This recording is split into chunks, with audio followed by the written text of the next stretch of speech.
మనకి భగవాన్ గణపతి వల్లభ గణపతి మనకి అనుగ్రహించినటువంటి విషయం సిద్ధి బుద్ధి సమేత వినాయకుడు అంటారు కదా. వీళ్ళందరికీ సద్బుద్ధిని ఇచ్చి ఏ అధ్యయనం చేశారో ఆ అధ్యయనంలో సిద్ధి కలిగించడానికి తగినటువంటి మహోపదేశములు ప్రారంభించినటువంటి షణ్ముఖ శర్మ గారికి నమస్కారములు.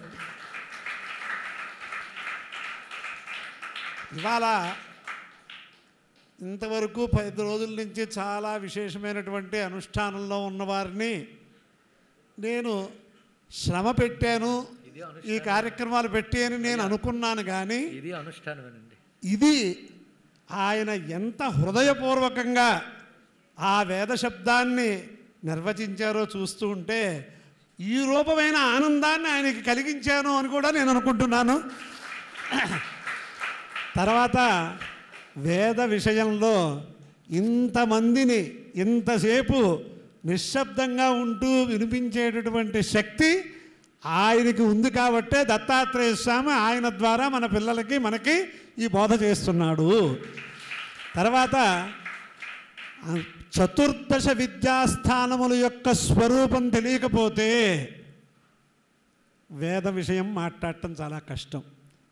అంగాని వేదాశ్చత్వారో మీమాంసా న్యాయ విస్తర పురాణం ధర్మశాస్త్రంచ విద్యాహ్యేతాశ్చతుర్దశ. అంచేత అటువంటివి భగవద్దత్తంగా ఆయనకి వచ్చినందుకు యుగాంతే అంతర్హితాన్ వేదాన్ సేతిహాసాన్ మహర్షయ లేభిరే తపసా పూర్వం అనుజ్ఞాత స్వయంభువ అని మనకు భాష్యంలో రాస్తారు. అలాగే వీరు పెద్దలు చేసినటువంటి పుణ్యపాకం వల్ల పుణ్య పరిపాకం వల్ల ఈ ప్రకారంగా చెప్పగలుగుతున్నారు. ఇంత చక్కగా సవివరంగా వేదశబ్దాన్ని ఇంతసేపు నిర్వచించినందుకు నాతో కూడినటువంటి మనందరం కూడా ఆయనకి కృతజ్ఞతాపూర్వక ప్రణామాలు సమర్పించుకుంటూ అటువంటి వేద పరిరక్షణం సంప్రదాయబద్ధంగా ఆచారబద్ధంగా ఉంటేనే దానికి శక్తియుక్తులు ఉంటాయి అని కూడా మనకు చెప్తూ ఉన్నటువంటి ఆ శర్మ మహోదయుల యొక్క విషయంలో వేదానికి ఏది ముఖ్యమో అన్ని అంగములలో అధ్యయన కాలంలో అంటే శిక్షా వ్యాకరణములు, పాణిని శిక్షా వ్యాకరణము ఈ రెండూ లేకపోతే తాల్వాది ప్రయత్నాలు ఎలా చేయాలో, ఓష్ట సంయోగములు ఎప్పుడు చేయాలో ఎప్పుడు చేయకూడదో తెలియనటువంటి స్థితిలో అటువంటి వ్యాకరణ శాస్త్రాన్ని మహాభాష్యాంతం చాలా విశేషంగా అధ్యయనం చేసి శాస్త్ర పండితుల్లోనే అటువంటి యోగ్యమైన అనుష్ఠాన పరులు లేరు అని బ్రహ్మలీన వ్యాకరణ కేసరి ఇత్యాది బిరుదుములతోటి ఈనాటికి కూడా శిష్య ప్రశిష్యులతోటి లోకంలో వంశోద్భిధ విద్యయా జన్మనాచ అన్నట్లుగా విద్యావంశంతో జన్మవంశంతో ఉన్నటువంటి బ్రహ్మలీన బ్రహ్మశ్రీ కొంపెల్ల సుబ్బరాయ శాస్త్రి మహోదయులు ఈ వ్యాకరణ శాస్త్ర అధ్యాపనంలో జగత్తులో చాలా విశేషమైనటువంటి కీర్తిని ఆర్జించారు. కాబట్టి ఇప్పుడు ఈ వేద పరిరక్షణం సర్వజగద్రక్షణం అనే మాట వల్ల అది దాన్ని తీసుకుని మొట్టమొదట వేద పరిరక్షణానికి కావలసినటువంటి వ్యాకరణ శాస్త్రాన్ని అంత లోకంలో ప్రసిద్ధులందరికీ చెప్పి ప్రసిద్ధి చేసినటువంటి సుబ్బరాయ శాస్త్రి గారికి ఒక్కసారి ప్రణామాలు చేసుకోవడానికి కొంచెం ఆలస్యమైనా అందరినీ ఉండవలసిందిగా కోరుతూ ఇక్కడ ఈ ఏర్పాటు చేసేదాకా మళ్ళీ కాలం పరమాత్మ స్వరూపం కాబట్టి ఒక అనువాకం చేస్తూ ఉంటే ఏకాదశి పరివర్తన ఏకాదశి అశ్వమేధ పారాయణలు చేస్తూ ఉంటారు శంకరమఠం ఇత్యాదుల్లో.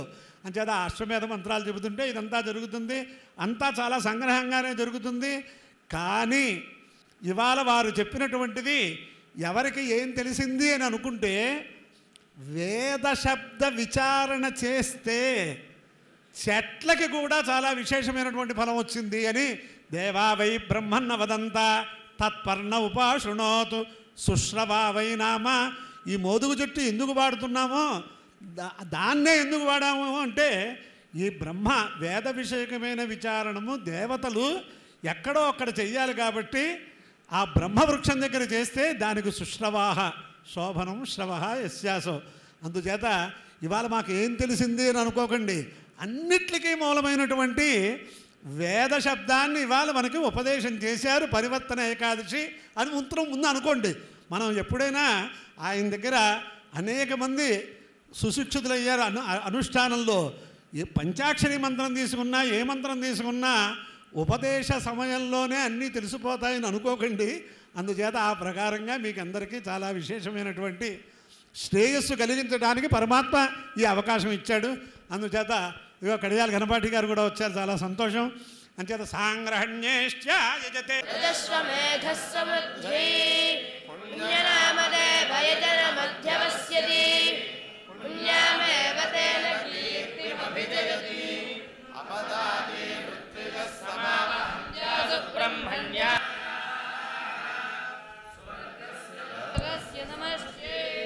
కేశశ్మశ్రుపపదే నఖాని కృంతతే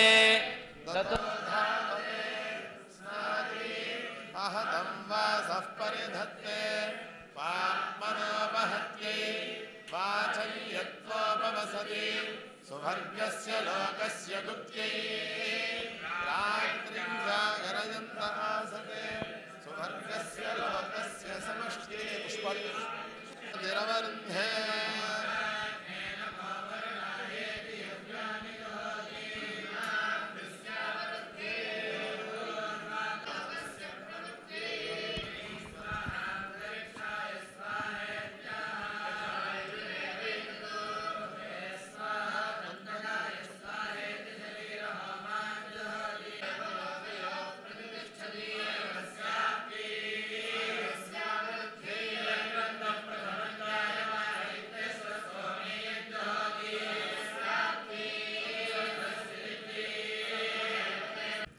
వాక్యకారం వరరుచిం భాష్యకారం పతంజలిం పాణినిం సూత్రకారం చ ప్రణతోస్మి మునిత్రయం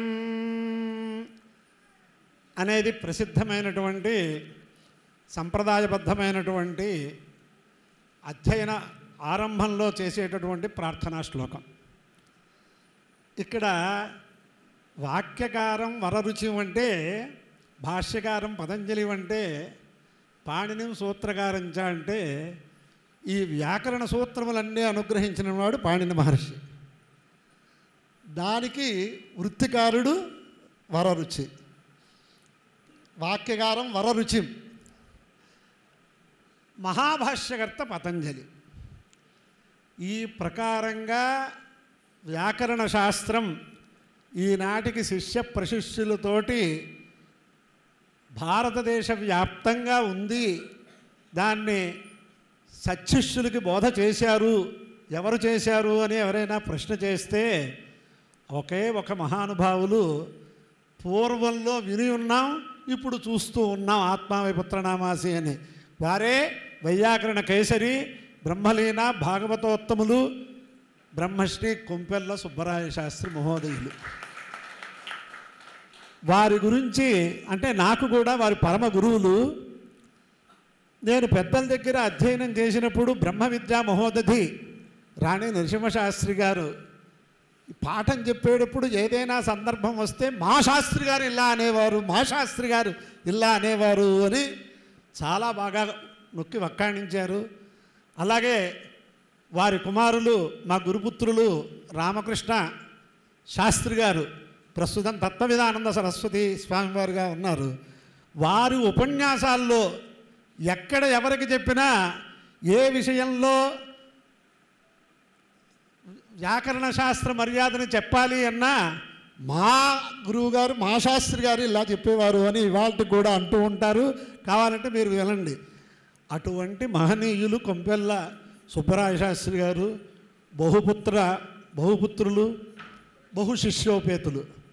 దాంట్లో మనందరం తెలుసుకోవలసిన విషయం, మన ఆర్ష విజ్ఞానానికి విశేషమైనటువంటి సేవ చేసిన వాళ్ళల్లో అనేక సూత్రభాష్యము ఇవన్నీ కూడా ప్రస్థానత్రయాన్ని, మహాభారతాన్ని కూడా అనువదించిన వారిలో ప్రముఖులుగా పుల్లెల మహామహోపాధ్యాయ పుల్లెల రామచంద్రుడు గారిని చెప్పుకుంటామో ఆయనకి కూడా వీరి తండ్రి గారు కొంపెల్ల సుబ్బరాయ శాస్త్రి గారు గురువు గారు.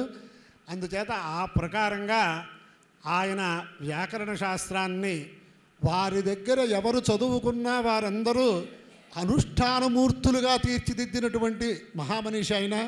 ద్వారపూడి మేస్టారని మాకు వస్తూ ఉంటారు. ఆయన చూస్తూ ఉంటే ఆయన వారి తండ్రి గారి దగ్గర చదివినటువంటి వారు వ్యాకరణ విద్యా ప్రవీణ ఇవి కూడా చేసి మాస్టర్ చేశారు. వీరి తండ్రి గారి గురించి చెబుతూ ఉంటే చాలా ఆనందం కలుగుతోంది. అటువంటి వాళ్ళని స్మరిస్తే వింటే కూడా మనందరికీ పుణ్యం కాబట్టి మాటలు చెబుతున్నాను. అందుచేత వారి పుత్రరత్నం సర్వతో జయమన్విచ్చేత్ పుత్రాదిచ్చేత్ పరాజయం అన్నట్లుగా ఈనాటి సమాజంలో అంతమంది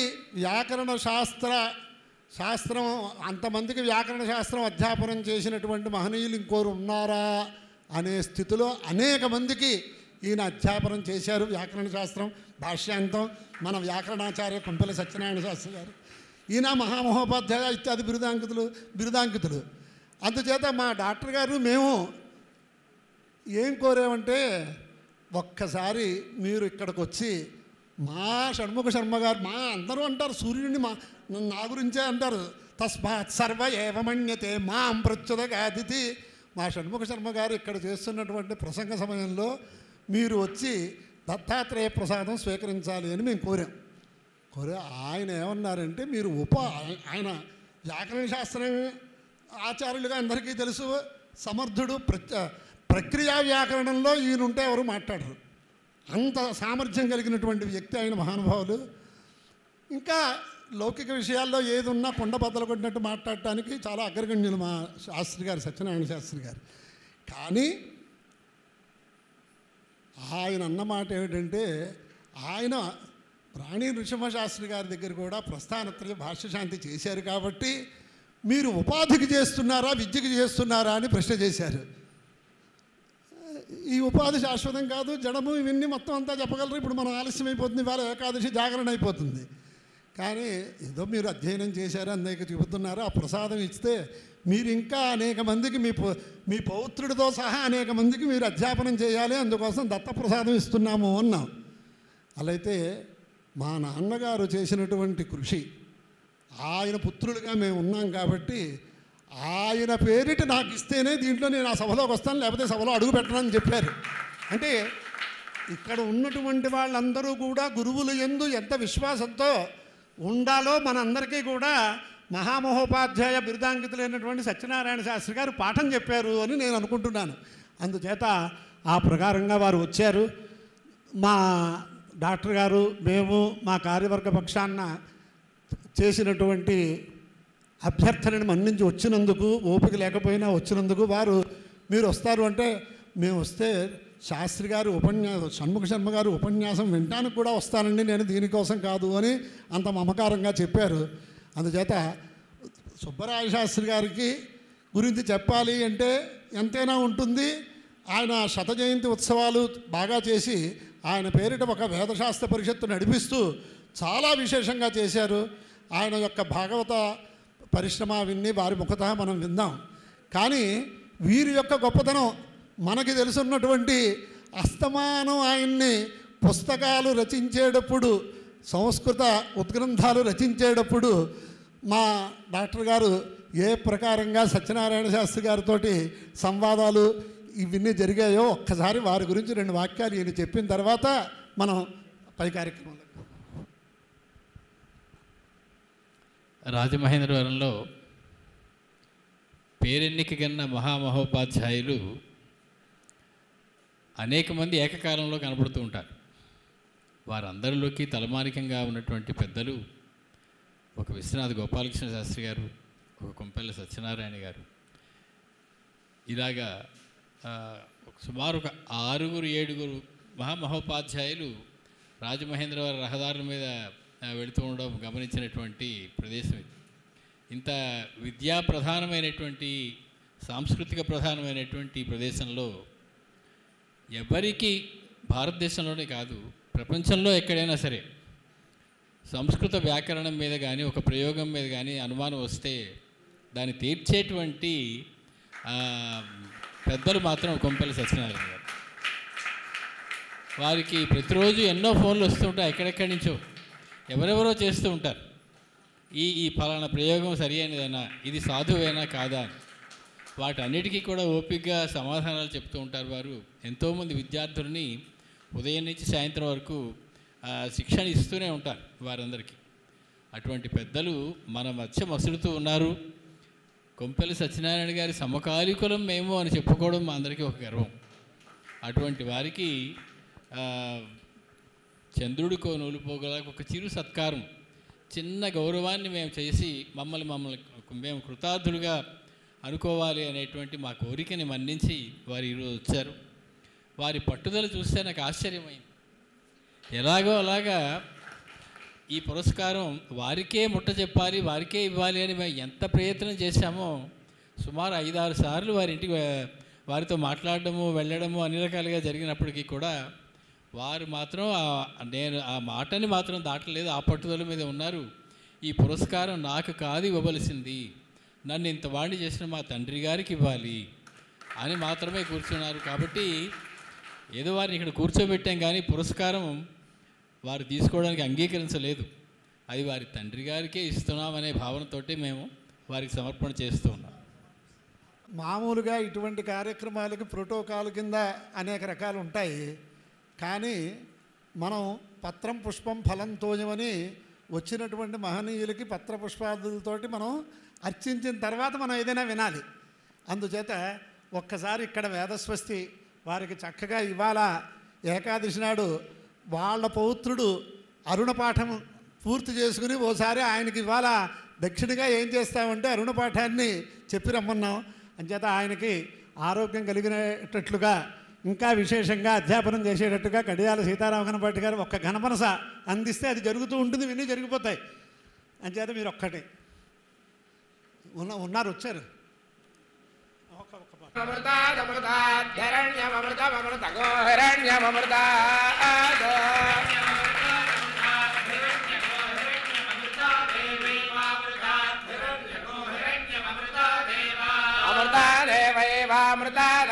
దేవాయురాయురేవామృతాదమృతా దేవాయు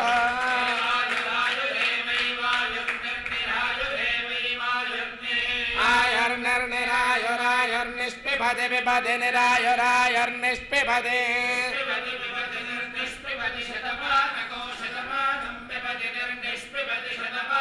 విభది శతమానగో శతమానం విభది విభది శతమానం భవతి భవతి శతమానం విభది శతమానం భవతి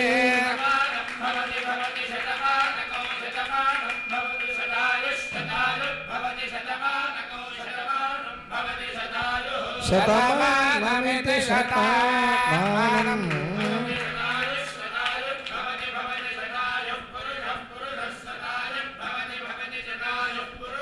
శతాయః పురుషః పురుషః పురుషః శతేంద్రియః పురుషః శతాయుష్ పురుషః శతేంద్రియ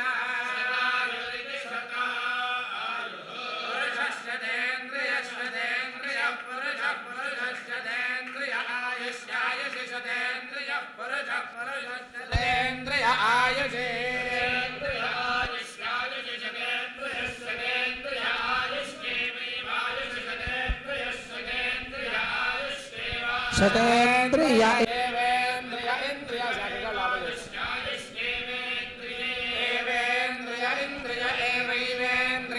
ప్రదే దేవైవేంద్రియే ప్రదే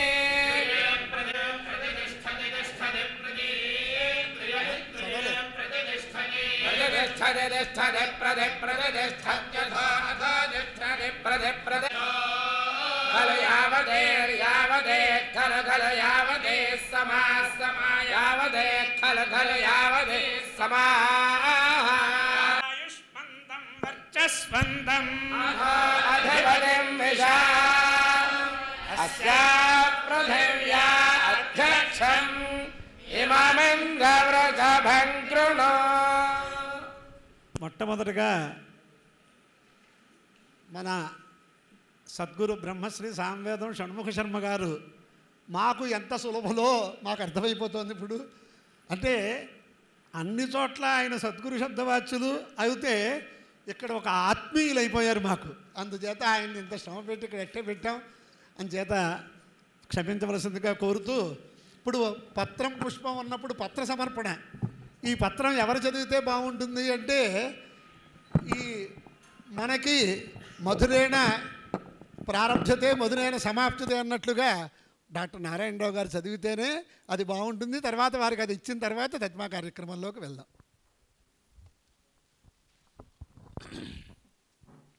శ్రీ దత్తాత్రేయ వేద విద్యా గురుకులం, రాజమహేంద్రవరం, తూర్పుగోదావరి జిల్లా, ఆంధ్రప్రదేశ్.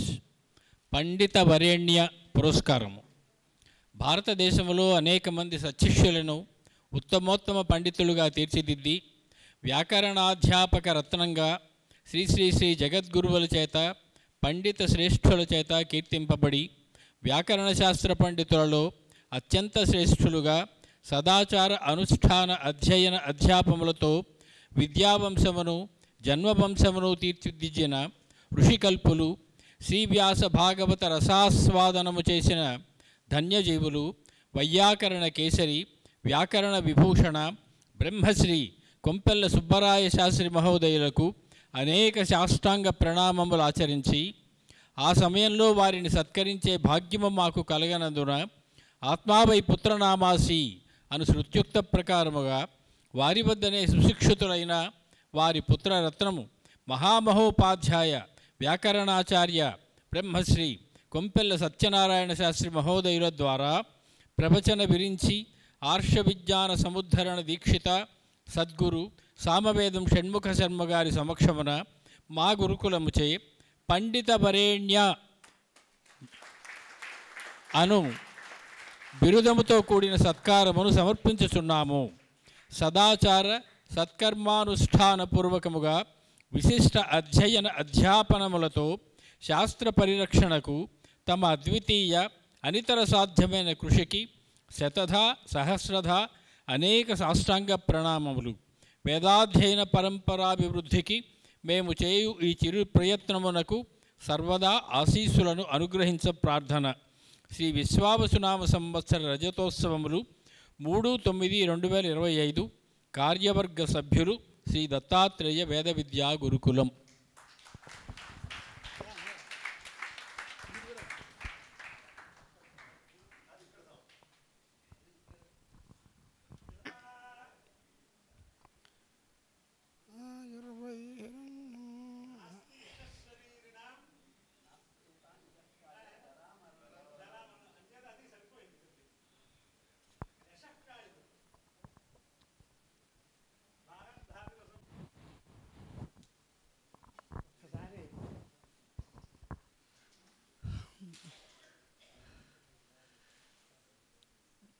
మహామహోపాధ్యాయులు బ్రహ్మలీన కొంపెల్ల సుబ్బరాయ శాస్త్రి గారి పుత్రరత్నంగా పండితులు జగద్గురువులు చేతన కూడా భావింపబడుతున్నటువంటి సత్యనారాయణ శాస్త్రి గారు మనకి మహోపదేశం చేస్తారు. మనందరం కూడా శ్రద్ధాభక్తులతో విందాం. కూత రాత ఈ రెండింటిలో రాతకి అసలు అవకాశం లేదు, ఏమీ రాయడం రాదు. ఇక కూత అన్నది 2 రకాలు, ఉపన్యాసం కాదు పాఠం, 2 ఉపన్యాసం. అందులో ఆ 2వ ఉపన్యాసానికి నేను పనికిరాను. ఇంకా ఉన్నది ఏంటంటే పాఠం. ఆ పాఠం అయితే మరి పాఠం నువ్వే పోటీ చేస్తున్నావు, నిన్నే నువ్వు ప్రశంసన చేసుకుంటున్నావంటే పాఠం బాగుండకపోతే చదువుకోరు కదా ఎవడు. ఓసారి 2 రోజులు వింటారు, తర్వాతకి మళ్ళీ చాలండి ఇంకా నేను చదువుకోలేక అనుకోవట్లేదండి. అంచేత ఆ పాఠం మాత్రమే నాకు వచ్చింది. అయితే ఇప్పుడు ఇక్కడ మా తండ్రి గారి గురించి నేనే ఎందుకు చెప్పడం అంటే అనుభవించింది చూసింది చెప్పాలి కనుక అది అందరికి ఎంచేతంటే 42 సంవత్సరాలు అయింది వారి కాలం చేసి. కానీ ఇప్పటికీ అలాగా కనబడుతూనే ఉంటారు, ఎప్పుడు ఉంటారు. అది ఇంకోటి ఏంటంటే ఇప్పుడు నేను చెప్పబోయే మాటలు వింటే చాలామంది ఏమనుకుంటారంటే సెల్ఫ్ డబ్బా కొట్టుకుంటున్నాడు వీడు అనుకోవచ్చు. అది కాదు, అది దానిలో ఉండే తత్వాన్ని గ్రహించవలసిందిగా కోరుతున్నాను. ఈవేళ ఈ ఈ ఉపాధి ద్వారా ఎవరికైనా ఉపయోగం జరిగింది, ఎవరికైనా తెలిసింది, 10 మందికి విద్య వెళ్ళింది అంటే ఇది ఒట్టి ఉపాధిదే, దీనిదేం లేదు, ఇక్కడేం లేదు. ఎందుకనంటే ఎవరికైనా సెల్ఫ్ అసెస్మెంట్ ఉంటుంది. చూసిన వాళ్ళు ఏమనుకుంటారంటే ఈ సత్యనారాయణ గారు పెద్ద గొప్పవారు అలా ఇలా అనుకోవచ్చు. కానీ నా గురించి నాకు తెలుస్తుంది, మీకు అందరికంటే కూడా నాకు తెలుసు ఇక్కడ ఏముందో. ఇది మరి ఎలా అయింది అంటే వారే బుద్ధిలో ప్రచోదనం చేస్తూ బుద్ధిలో ప్రవేశించి, అంటే కొన్ని విషయాలు చెప్తాను నేను. శాస్త్రం పాఠం చెప్పాలంటే పూర్వ దర్శనం అంటారు, అంటే పుస్తకం చూసుకోవాలి ముందు చెప్పడానికి. అది చిన్నది అదే అది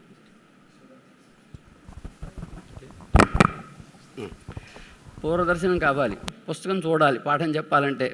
అందులో ముఖ్యంగా కొన్ని ఘట్టాలు ఉంటాయి. ఆ ఘట్టాలు చెప్పే ముందు తప్పకుండా ప్రిపేర్ అవ్వాల్సి వస్తుంది.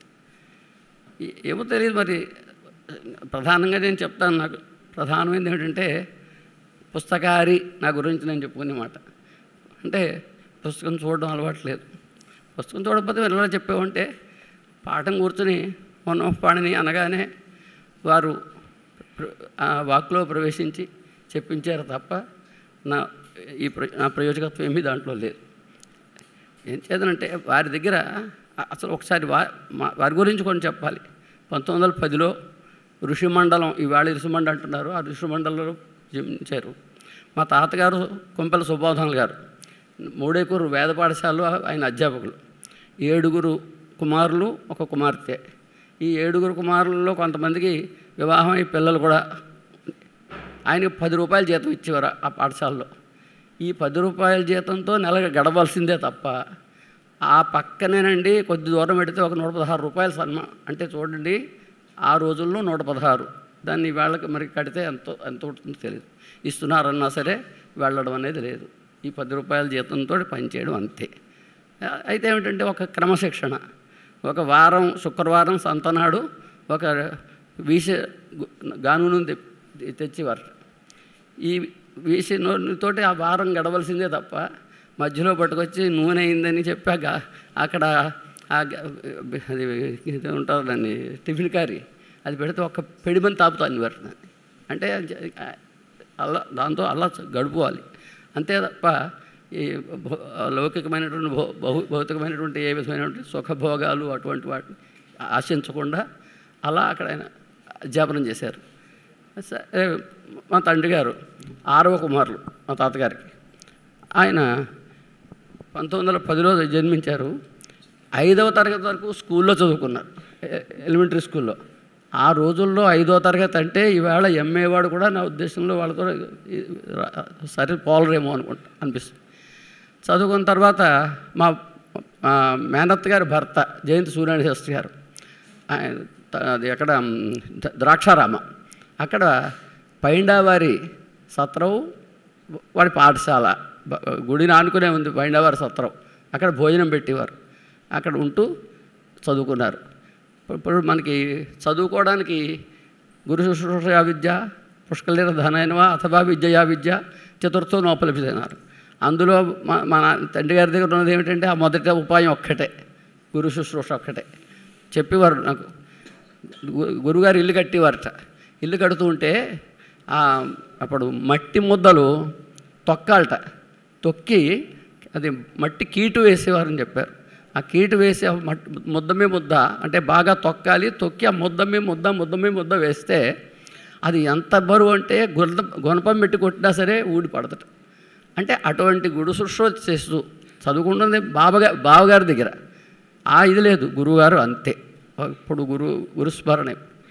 అలా చదువుకున్నాక తిరుపతి వెంకటేశ్వరరావు ఓరియంటల్ కాలేజీలో 2 సంవత్సరాలు ప్రిలిమినరీ చదివారు. అక్కడ ప్రిలిమినరీ చదివారు. ఆ అనుభవాలని చెప్తుండేవారు ఆయన. ఇప్పుడు వెంకటేశ్వర స్వామి ఇప్పుడు చాలా దుర్లభుడైపోయాడు.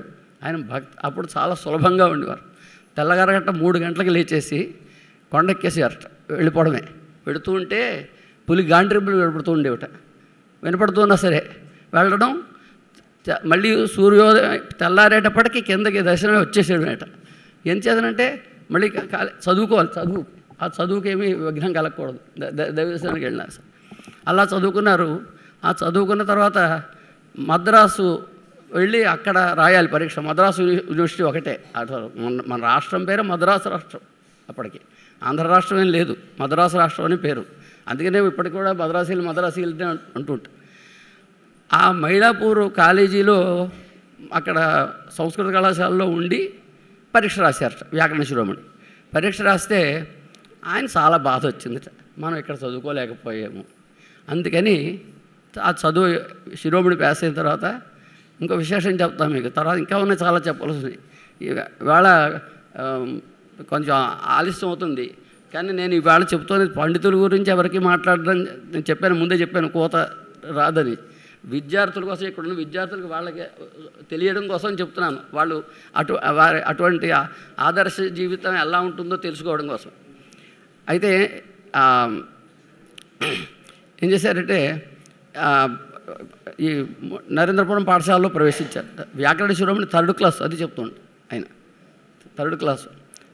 నరేంద్రపురం పాఠశాలలో ప్రవేశించారు. అక్కడ అధ్యాపనం చేస్తూ ఉంటే పెద్ద పెద్ద పండితులు ఉండేవారట అక్కడ.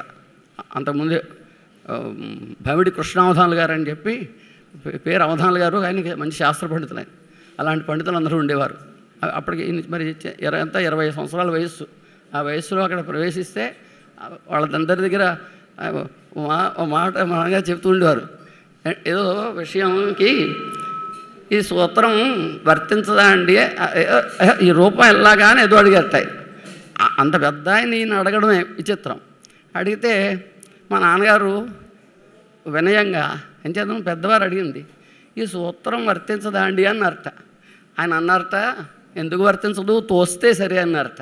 తోస్తే సరే అంటే ఇలా మనిషిని తోయడం కాదు, ఆ సూత్రం బుద్ధికి స్ఫురిస్తే సరే అని అర్థం ఆ సూత్రం ఆయన ఉద్దేశం. అలాగా అక్కడ గడిగట్టి పెద్ద పెద్ద వాళ్ళకి చదువులు చెప్పారు. అప్పుడు రాణి నరసింహశాస్త్రి గారు మా గురువుగారు, ఆయన రామశబ్దం దగ్గర నుంచి నాన్నగారి దగ్గర చదువుకుని ఆయన అప్పుడప్పుడు నాతో అంటుండేవారు, నన్ను పూర్తి చేయనివ్వలేదు భాష్యం పూర్తి చేయనివ్వలేదు, భాష్యాంతం చదువుకుందాం అనుకున్నాను అని. శేఖరం అయ్యాక ఈ మద్రాసు చూసి వచ్చారు కదా, అంచేత నా శిష్యుడైనా వెళ్ళి అక్కడ వేదాంతం చదువుకోవాలని చెప్పని వారిని అక్కడికి మద్రాసు పంపించారు. పండిస్తే అక్కడ రామచంద్ర దీక్షులు గారని చెప్పి మహావిద్వాంసులు ఆయన అక్కడ వేదాంతంలో అక్కడ చదువుకున్నారు. అయితే ఏమిటంటే ఇటు వ్యాకరణం మా నాన్నగారి దగ్గర చదువుకున్నారు, వేదాంతం ఆయన దగ్గర చదువుకున్నా సరే మా శాస్త్రులు గారని మాత్రం మా నాన్నగారిని అనేవారు. ఆయన ఎప్పుడు మా శాస్త్రులు గారు ఇలా చెప్పారు. అలా అది అయింది. తర్వాత పుల్లెల ఇది శ్రీపాద లక్ష్మీనారాయణ శాస్త్రి గారు, వారి బావగారు చిలుకూరి లక్ష్మీనారాయణ శాస్త్రి గారు అని చెప్పని ఆయన చిలుకూరు చతుష్టయం అంటారు. వాళ్ళు చాలా చిలుకూరు క్రోడపత్రాలు అని చెప్పి చాలా జిలుగ్గా ఉంటాయి. అవి ఒక్కొక్క సూత్రాన్ని న్యాసాంతరాలు చేస్తుంటారు. ఈ సూత్రం ఇలా అంటే ఏమవుతుంది, దాన్ని ఇలా తిప్పితే ఏమవుతుంది, ఇలా తిప్పితే ఏమవుతుంది అని చెప్పి అది క్రోడపత్రాలు. ఆ మధ్యన పుస్తకం కూడా ప్రింట్ అయింది. ఆ లక్ష్మీనారాయణ శాస్త్రి దగ్గర చదువుకునేవారు. కానీ చనిపాపం ఆయన 24 సంవత్సరాల వయసులో కాలం చేశారు. కౌముది అయింది అప్పటికి ఆయన దగ్గర. అయిన తర్వాత ఎలాగా ఏమిటి అని చెప్పి ఆలోచిస్తూ ఉండగా వారి మోడేకూరు శ్రీపాద లక్ష్మీనారాయణ శాస్త్రి గారు ఓ రోజు మా నాన్నగారు మా పెదనాన్నగారులో అందరూ మోడేకూరులో ఉండేవారు. నాన్నగారు ఉద్యోగం నరేంద్రపురం. అది నడిచి వెళ్ళి వస్తుంటే కనబడ్డారట. ఏమండి ఏమిటంటే ఇలాగా కౌముది అయిందండి, తర్వాత ఏం చేయాలో చూస్తానంటే నేను చెప్తాను రావయ్యా అన్నారు. నరేంద్రపురం వెళ్ళి భాష్యాంతం చదువుకున్నారు లక్ష్మీనారాయణ శాస్త్రి గారు. అయిన తర్వాత ఈ లోపల పుల్లెల శ్రీరామచంద్ర గారు అయినవిల్లి వారిది. పుల్లెల సత్యనారాయణ శాస్త్రి గారిని వారి తండ్రి గారు సాహిత్యంలో చాలా దిట్ట. ఆయన కౌముది కూడా శుభ్రంగా చెప్పగలరు. వాళ్ళ అబ్బాయికి కౌముది చెప్పి ఇది పూర్తి చేశారు. కావ్యాలు మంచి పరిజ్ఞానం కలిగిన తర్వాత అప్పుడు నరేంద్రపురం పంపించారట మా నాన్నగారి దగ్గరికి. పంపిస్తే నరేంద్రపురంలో చల్లా దత్తుడు గారు అని చెప్పని ఎప్పుడు చెప్పుకుంటూ ఉంటాం. ఆ చల్లా దత్తుడు గారు మంచి సంపన్నులు, అందరినీ ఆదరించేవారు. ఆయనకు భోజనం అది ఏర్పాటు చేసి శ్రీరామచంద్ర గారికి ఆయన పుస్తకంలో ఆవిడ కేఎస్ వ్యాస్ భార్య అరుణా వ్యాస్ అని ఆవిడ ఎంఏ పిహెచ్డీ చేశారు ఆయన దగ్గర. ఆవిడ రాశారు శ్రీరామచంద్ర గారి చరిత్ర. ఆ చరిత్రలో రాసుకొచ్చారు. చల్లా దత్తుడు గారు నన్ను అక్కడ నాకు భక్తికి లేకుండా చూశారు, అందుచేత చదువుకోగలిగాను. ఇంకా మా నాన్నగారంటే అపారమైన భక్తి. భాష్యాంతం అయ్యాక నువ్వు కూడా అక్కడికి వెళ్ళి చదువుకోవాలని చెప్పి పంపించారు. ఆ తర్వాత మా మామయ్య గారు సత్యనారాయణ గారు అని చెప్పి మా మూడో మేనమావ గారు, ఆయన్ని మొత్తం ముగ్గురిని వేదాంత శిరోమణికి మా నాన్నగారు ఇక్కడ తయారు చేసి అక్కడికి పంపించారు. అలా జరిగింది. ఆ తర్వాత అప్పటికి అయింది. శ్రీపాద లక్ష్మీనరసింహస్వామి గారు అని చెప్పి ఎవరికి తెలియదు ఈ విషయం. ఆయన గంగల్కూరు వారిది శ్రీపాద లక్ష్మీనరసింహస్వామి గారు. మన భట్జీ గారికి బాగా తెలుసు, ఆయన భట్జీ గణపాటి గారికి. ఆయనకి చెప్పారు. అలాగ మొత్తం నరేంద్రపురంలో ఉండగా భాష్యాంతం ముగ్గురికి మా నాన్నగారు చెప్పడం జరిగింది. అయితే ఏం జరిగింది, ఈ లోపలను 1962లో ఓరిగంటి నరసింహయోగి గారు వారి గంటి సంపన్నులు. ఆయన చిన్నప్పుడే హృషికేశం అంటే ఇప్పుడు ఉత్తరాఖండ్ ఉంది, ఇంకా హృషికేశం ఇంకా దాటి మన అని చెప్పి ఆఖరి ఊరని చెప్తారు, ఇండియాకి ఆఖరిది. ఏమిటంటే పాండవులు అక్కడి నుంచి స్వర్గారోహణం చేశారని. అక్కడికి వెళ్ళిపోయి ఆయన అక్కడ సాధన చేశారు. సాధన చేస్తే రామ్లాల్ ప్రభుజీ వారు ఆయన్ని తీసుకున్నారు. అక్కడ రామ్లాల్ ప్రభుజీ వారి దగ్గర ఉండి ఋషికేశంలో ఆయన సేవ చేసుకున్నారు చివరి వరకు. చెప్తారు పాపం వాళ్ళ ఆయన రాసిన ప్రకారం అయితే ఆ ఋషికేశంలో ఆశ్రమం అంతా యోగి గారికి చెందుతుంది. అయితే వాళ్ళు ఉత్తరాది వాళ్ళు కదా, తెలుగు వాళ్ళని అలా చేరనివ్వరు. కానీ కేవలం అలా గురుభక్తితో అలా చేశారు. ఆయన ఏమేం చేశారంటే కొడుకులు తన పిల్లలు సంస్కృతమే చదువుకోవాలి, ఇంకేమి చదవడానికి వీల్లేదు. సంపన్నులు, 10 ఎకరాల భూమి, మంచి పాడి పంట, మేడ అవన్నీ ఉన్నాయి ఆయనకి అని చెప్పి ఆ పిల్లల్ని తీసుకుని చిన్న పిల్లల్ని తీసుకుని నరేంద్రపురంలో మకాం పెట్టారు. ఆయన ఉండేవారు. యోగి గారు ఎప్పుడు ఉండేవారు కాదు. యోగి గారు నేను చెప్తే నవ్వుతారు. ఆబ్దిక నాడు పొద్దున 9 గంటలు వచ్చేవారు ఊరి నుంచి ఆయన. ఈ లోపల వీళ్ళన్నీ ఇక్కడ ఏర్పాట్లు చేసి పెట్టుకుంటే అలా అక్కడే ఉండి వచ్చేవారు. వీళ్ళని తీసుకొచ్చి నరేంద్రపురంలో పెట్టారు. పెట్టి చదివిస్తున్నారు. చదివిస్తూ ఉండగా అది అదృష్టం వల్ల దురదృష్టం వల్ల తెలియదు, నా జీవితంలో ఏదో ఒక అది పరివర్తన జరిగింది. నేను ఆ పాఠశాలలో చదువుకుంటూ ఉండేవాడిని. నాతోటి ఇంకా 2-3 ఉండేవారు నా స్నేహితులు. అది మరి ఏమిటో తెలియదు, అధ్యాత్మ రామాయణం పుస్తకం చూని ఒక అక్షరం నాది, నాకు దాంట్లో అర్థం ఏం తెలియదు. అధ్యాత్మ రామాయణం పుస్తకం ఎప్పుడూ అలా చదివేస్తూనే ఉండి, ఆ పుస్తకం ఇప్పుడు కూడా నా దగ్గర శీతలవై ముక్కలు కూడా పుస్తకం జాగ్రత్త పెట్టి. మరి అందువల్ల ఏమో తెలియదు. ఈ మిగతా వాళ్ళు ఏం చేసేవారంటే, ఇప్పుడు కలగ స్వామి గారిని ఊళ్ళో సిద్ధాంత్ గారు ఉండేవారు. ఆయన భావమరి రాము అని అతను హెడ్ మాస్టర్ కూడా చేసాడు కాతేరులో. అతను ఇంకొక ఆకెళ్ళ రామారావు అని వీళ్ళు ఉండేవారు. మేము ముగ్గురం ఒక జట్టు. వాళ్ళకి నా మాట వేదవాక్యం, మరి ఏమిటో తెలియదు, కారణం నాకు తెలియదు. హై స్కూల్లో 10th హై స్కూల్లో చేరాను. హై స్కూల్లో చదువు 6వ తరగతి 6 నెలలు చదివా. ఏం జరిగిందో తెలియదు. అప్పుడు పుట్టపడి సాయిబాబా అంటూ ఒక మాట వచ్చింది. ఆ మాట రావడంలో ఏదో భగవంతుట్ట అవతరించేట అని ఏదో పడింది. పడితే ప్రధానంగా చెప్పాల్సిన మా నాన్నగారు ఆయన చదువుకున్న శాస్త్రం, తండ్రి గారు సుబ్బమోహన్ గారు గొప్ప వేద పండితులు, పెద్ద పెద్ద విద్వాంసులు. అంటే శ్రీపాద్ మాణిక్యావధాని గారు, అంటే మన శ్రీరామ ఘనపాటి గారు తండ్రి గారు ఆయన. అలాగే కొంపెల్ల సత్యనారాయణ శాస్త్రి గారిని కొవ్వూరులో ఆయన విద్యారణ్య పండితులు. ఆయన ప్రధానంగా తెలిసిన వాళ్ళు, మిగతా వాళ్ళు తెలియదు. ఇటువంటి వాళ్ళందరూ కూడా మా తాతగారి శిష్యులు. అయితే మరి 6-7 కొడుకులు. అంచేత పెద్ద ఆయన వేదం, 2 ఆయన చిన్న స్కూల్ మాస్టర్ చేసేవారు, 3 ఆయన వ్యాకరణ శాస్త్రం మా మామయ్య గారి దగ్గర ఆయన చదువుకున్నారు. 4, 5 వాళ్ళిద్దరూ సుబ్రహ్మణ్య ఘనపాటి గారు, కామేశ్వర ఘనపాటి గారు, ఇద్దరు జంట ఘనపాటీలు. వాళ్ళిద్దరూ కలిసి ఘన చెబుతూ ఉంటే చాలా శ్రావ్యంగా ఉండేది. ఇక్కడ పక్కనే దవిడేశ్వరంలో ఒక 2 ఎకరాల స్థలంలో పెద్ద మేడ ఉంటుంది. అవధాని గారు అని చెప్పి చావలి అవధాని గారు ఆయన పేరు. వాళ్ళు సంపన్నులు, బాగా సంపన్నులు. వాళ్ళు గుల్బర్గాలో ఫ్యాక్టరీలో ఉన్నాయి. వాళ్ళు తీసుకొచ్చి ఈ 2 ఘనపాటీలని ఇంట్లో పెట్టుకుని ఒక నెలల పాటు వాళ్ళ ఇంట్లో అలా ఘన చెబుతూ వినిపించు అలా ఉంది.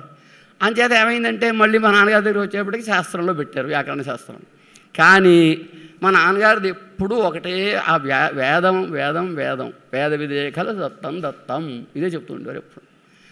ఇది చేత మా పెద్దన్నయ్య గారు వచ్చారు, ఇతను మా పెద్దన్నయ్య గారు పెద్ద అబ్బాయి, అతను భీమశంకరం. ఇంకెవరో వచ్చారా, రామకృష్ణ. తర్వాత అన్ని భాషా పండిత తెలుగు పండిట్ చేశారు.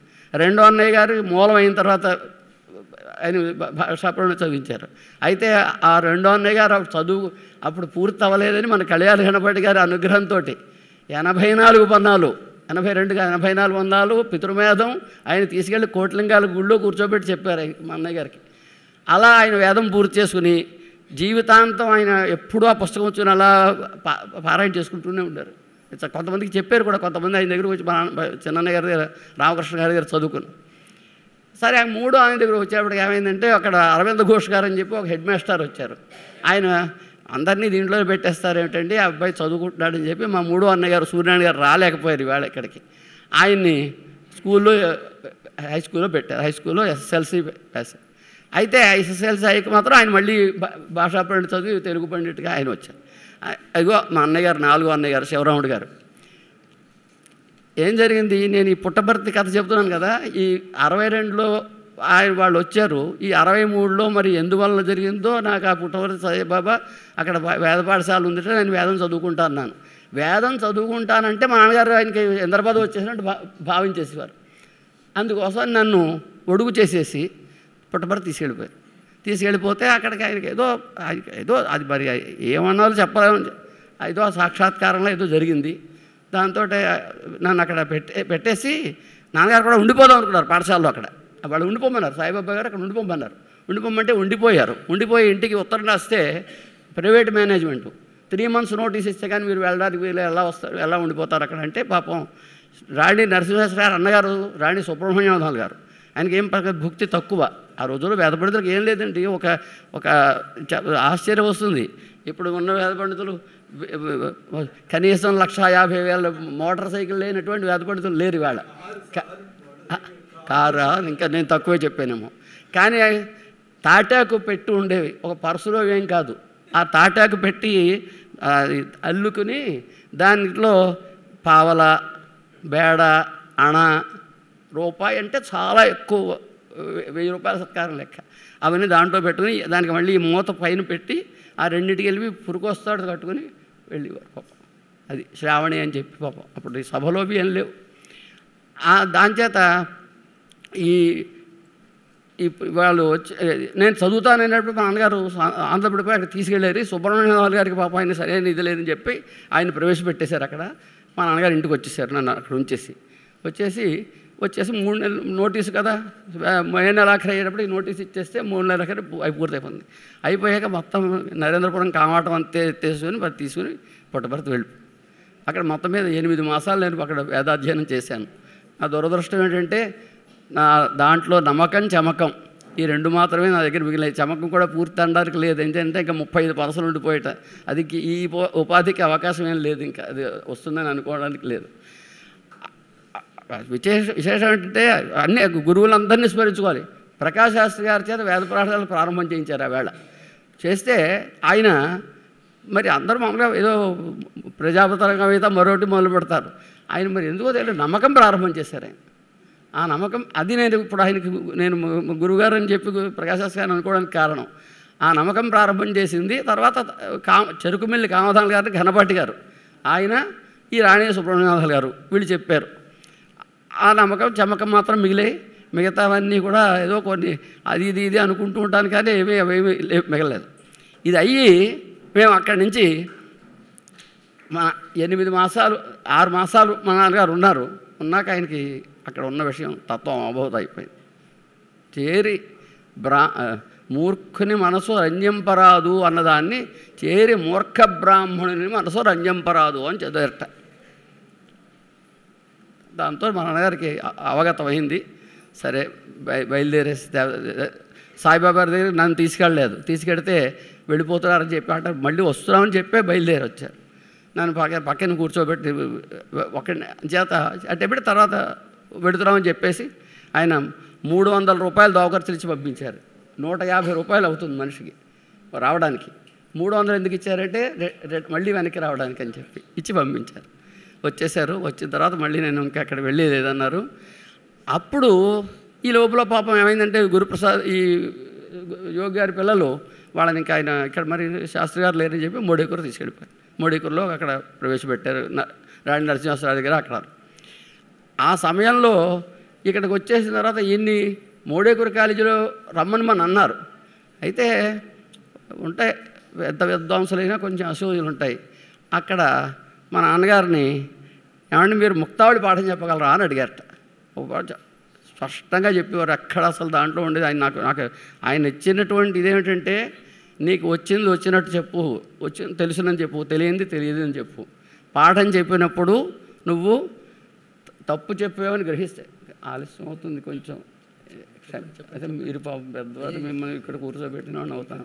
కానీ నాకు మనసులో ఉండేదంతా అంటే ఏం లేదు, వారు అంతల్లాగా నాకే ఇస్తానంటే కాదు, మా గురువుగారికి ఇవ్వాలని ఎందుకు చెప్పానో ఆ గురువుగారు అంటే ఏమిటో ఇక్కడ తెలుపుడు చేయడం నా ఉద్దేశం. అది అయ్యా నాకు చెప్పిన మా నాన్నగారు చెప్పింది ఏమిటంటే నువ్వు తెలియదని చెప్పు. పాఠం చెప్పిన తర్వాత ఒకవేళ మనం ఇవాళ తప్పు చెప్పావు అనుకుంటే రేపు వెళ్ళి నిన్న ఇక్కడ తప్పు చెప్పాను అని చెప్పు. అప్పుడు నీ మీద విశ్వాసం ఉంటుంది. అంతే తప్ప మసిపూసి మారేడుకాయ చేసేవంటే మాత్రం ఎంచేతనం అందరూ ఒకలాగే ఉండరు. మంచి బుద్ధివంతులైన విద్యార్థులు ఉంటారు. వాళ్ళు ఏం చేస్తారంటే మన్నాడు వాళ్ళు పుస్తకం చూసుకోవచ్చు, మనకి తోచంది చూసి ఇదేమిటి ఇలా చెప్పారు గురుగారు అనుకోవచ్చు అని చెప్పి. దాంతో ఏం చేశారంటే నాన్నగారిని మోడేకూరు కాలేజీ ఆయన ప్రిన్సిపాల్ గారు ముక్తావళి చెప్పగలరా అంటే నేను చెప్పలేనండి అని చెప్పారు. ఇంకేదైనా ముక్తావళి తర్క గ్రంథం, తర్క సంగ్రహం చెప్పగలిగేవారు నాన్నగారు, అంతే తప్ప ముక్తావళి చెప్పలేరు. అంచేత నేను చెప్పలేనండి అన్నారు. అంటే అది కేవలం మిష. అది ఏమిటి ముక్తావళి చెప్పగలరా అంటే ఎలాగా చెప్పలేనంటారు కనుక ఎక్కువ ఉండడానికి వేరే వాళ్ళని వేసుకున్నారు. అది తర్వాత అది విషయం అయిపోయింది. దాంతో నరేంద్రపురంలోనే పాఠశాలలో ఇచ్చేశారు. ఇప్పుడు ఏం జరిగిందంటే నేను 6th క్లాస్ 6 నెలలు చదివి వెళ్ళిపోయాను కదా. ఇప్పుడు మా నాన్నగారు పరీక్ష అంతే. భగవంతుడు మరి ఏమిటో నాకు ఎందుకు అలా తోచిందో నాకు ఆశ్చర్యస్తుంది. మళ్ళీ స్కూల్లో చేరుతావా అని అడిగారు నన్ను. అసలు అలా అడగడంటే అడగనా మరి మా నాన్నగారు చేర్చకూడదు కదా, చేరనండి అని చెప్పాను. ఆయన ఏమో చేరతావాడి చేరనని చెప్పాను. ఎందుచేతంటే నా క్లాస్మేట్స్ ఏమో 3rd ఫార్ చదువుతున్నారు, నేను మళ్ళీ 1st ఫార్లో చేరాలి, నేను చేరనండి అన్నా. అప్పుడు స్వామీజీ తత్వవిధాన రాణి రామకృష్ణ గారు అక్కడ మోడేకూరు స్కూల్లో చదువుకుంటున్నారు. ఆయనకి నాకు కలిపి గవర్నమెంట్ ఎంట్రన్స్ పరీక్ష పంపించారు. పరీక్ష పంపిస్తే 66లో పరీక్షకి వెళ్ళాం. పెడితే ఆయనేమో మంచి ఉత్తర శ్రేణిలో ఉత్తీర్ణులు అయ్యారు. నాకేమైందంటే ఒక భారవి మాఘం రెండు సర్గలు, తర్వాత ఏమో వృచ్చకటిక నాటకం, దండి దశకుమారి చరిత్ర, ప్రతాపరుద్రి అని చెప్పి అలంకార గ్రంథం, ఈ 5 కలిపి ఒక పేపరు. ఈ పేపర్ అందరూ పాస్ అవ్వాలి. ఈ పేపర్ పాస్ అవుతూ సంస్కృత వ్యాసాలు కూడా పాస్ అయితే సాహిత్య విద్యాపీఠం చదవచ్చు. దాంతోపాటుగా కౌముది పాస్ అయితే వ్యాకరణం చేరొచ్చును. అలాగే న్యాయప్రకాశ పాస్ అయితే మీమాంసలో చేరొచ్చును. ముక్తావళి పాస్ అయితే తర్కంలో చేరొచ్చును. 3 పాస్ అయితే వేదాంతంలో చేరొచ్చును. ఈ 5 పుస్తకాలతో పాటుగా మొత్తం మిగతా 3 తర్కం వ్యాకరణం మీమాంస కూడా పాస్ అయిన వాడు వేదాంతంలో చేరొచ్చును. అలా పరీక్ష కట్టించి పంపించారు రాణి నరసింహశాస్త్రి గారిని, శ్రీరామచంద్రుడు గారిని, మా మావి గారిని. నాదేమైందంటే ఇంకోటి ఉంది, తెలుగు వ్యాసాలు ఒకటి ఉన్నాయి. తెలుగు వ్యాసాలు 40 వచ్చాయి, సంస్కృత వ్యాసాలు 40 వచ్చాయి. ఈ పేపర్ 37 మార్కులు వచ్చాయి. 40 రావాలి ప్యాసు. అంచేత ఇప్పుడు ఏమన్నారంటే భాషాపురం చదవచ్చు. మళ్ళీ మా నాన్నగారు మళ్ళీ టెస్ట్ నాకు భాషాపురం చేరుతావా అన్నారు. మా పెద్దన్నయ్య గారు, రెండో అన్నయ్య గారు, మూడో అన్నయ్య గారు భాషాపురం చదివారు. నేను చదవనండి అన్న. నేను చదవను. నాకు ఆశ్చర్యం, నువ్వు స్కూల్లో చేరుతావా అన్నారు. చేరిపోయి ఉంటే ఏమై ఉండేది. నేను భాషాపురం చదువుతావా అన్నారు. చదువుతానంటే ఏమయ్యేదో. నేను చదవనండి అన్నాను. మళ్ళీ సంవత్సరం 67కి మళ్ళీ వెళ్ళాను. 37, 74 వచ్చాయి. ఇంకా మళ్ళీ ఎప్పుడు ఎక్కడ పరీక్షలో ఫెయిల్ అనేది మళ్ళీ అరగనే. అది అయితే ఏం జరిగిందంటే చెప్పాలి, మా అన్నగారు కూడా ఇక్కడే ఉన్నారు. ఆయన ఇది చెబుతూ నాకు లౌకము చెబుతూ ఉండేవారు. ఆయన ఉద్దేశం ఏమిటి, వ్యాకరణం చదవాలి అని. నాకు అస్సలు దాని మీద ఇంట్రెస్ట్ ఉండేది కాదు. అంచేత నేను ఊరికే వినేసేవాడిని అంతే, వినడమే తప్ప. ఏది 2 చెవులు ఎందుకు ఇచ్చారంటే ఒక చెవులోంచి విని 2 చెవులు వదిలేస్తారని ఇచ్చాడు భగవంతుడని అని అనుకునేవాడిని నేను. దాంతో ఏమైందంటే వ్యాకరణ పరీక్ష రాయలేదు. అది కట్టించేశారు పరీక్షకి, నేను పరీక్ష మాత్రం రాయలేదు, వచ్చేసాను. అప్పుడు వీడు చదవట్లేదని మా అన్నయ్య గారు ఎస్ఎస్ఎల్సి, ఆయన స్టేట్ 11th ర్యాంక్లో పాస్ అయ్యారు ఎస్ఎస్ఎల్సి. ఇది మొత్తం ఆల్ హైదరాబాద్ అంతా అన్నీ కలిపినటువంటి అంత పెద్ద పెద్ద సిటీస్ ఉన్నటువంటి దాంట్లో నరేంద్రపురం పల్లెటూరులో స్టేట్ 11th ర్యాంక్ అయింది. అయితే ఆయనకి లఘుకౌముది చెప్పారు పాఠం చెప్తే ఆయన వ్యాకరణంలోకి రావాల్సిన విషయం నేను ఏదో మరి భాషాప్రవణం కూడా చదవాల్సింది.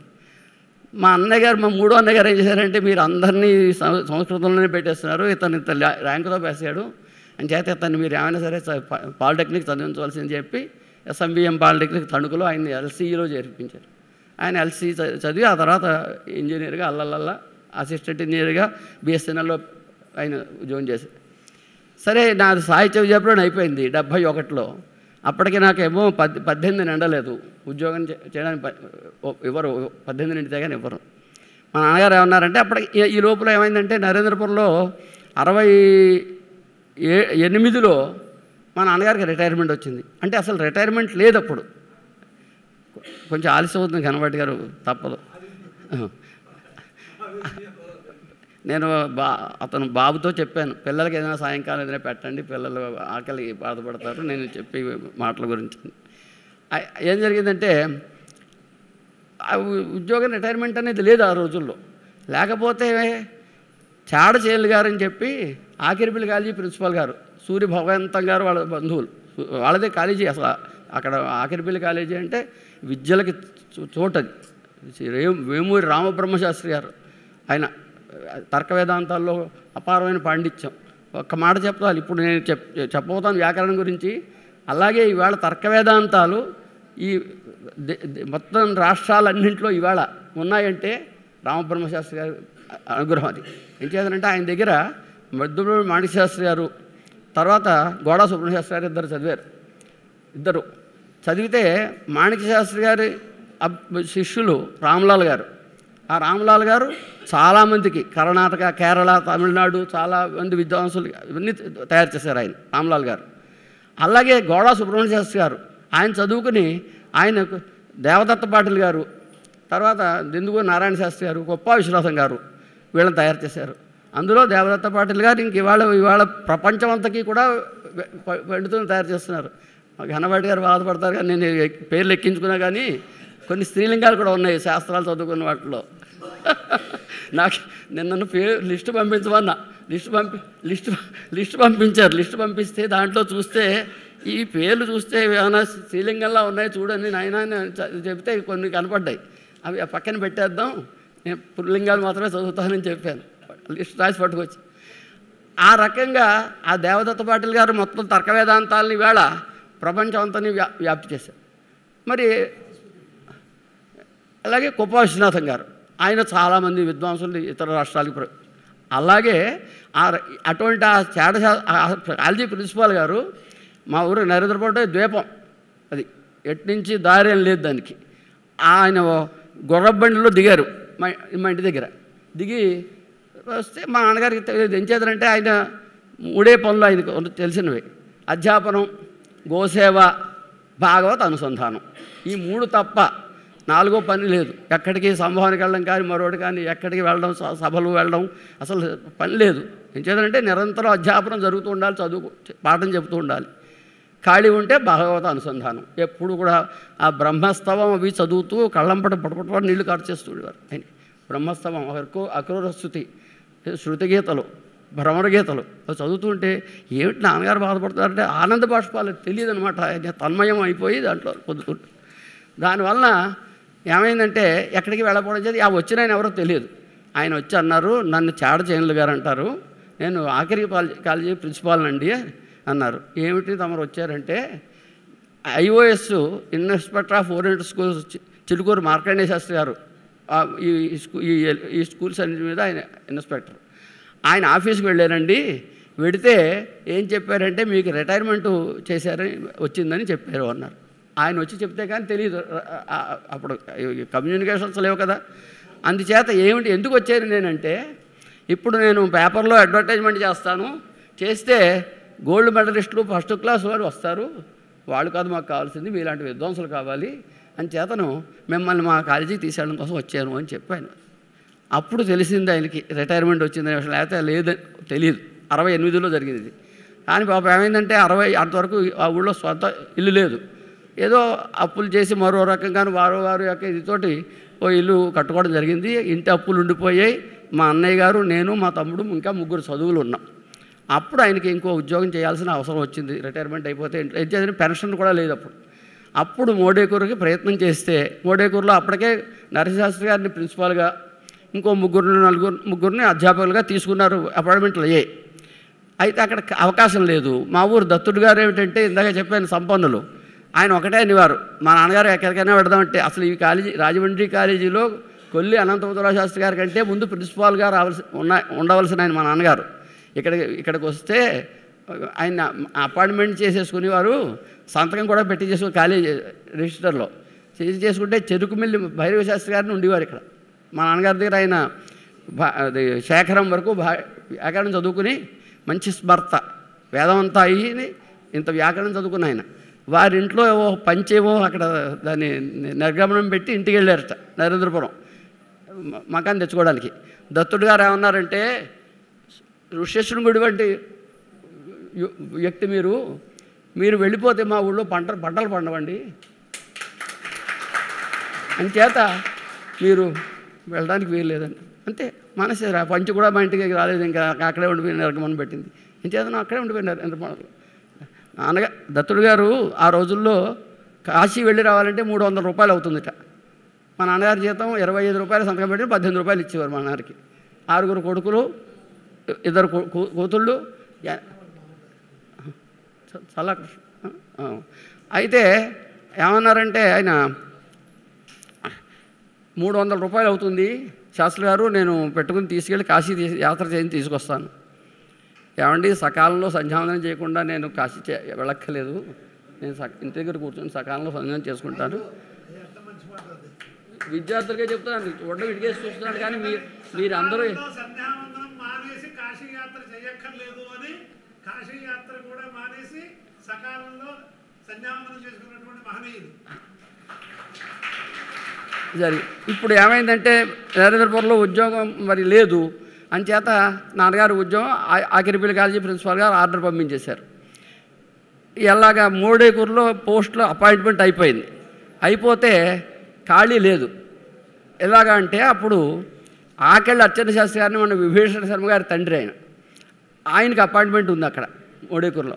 అప్పుడు మా నాన్న ఈ లోపల కొవ్వూరు నుంచి కర్రి రామూరి శాస్త్రి శ్రీరామూరి శాస్త్రి గారిని మహావిద్వాంసులు వైయాకరణలు ఆయన ప్రిన్సిపాల్గా ఉండి మా నాన్నగారికి అపాయింట్మెంట్ ఆర్డర్ పంపించేశారు.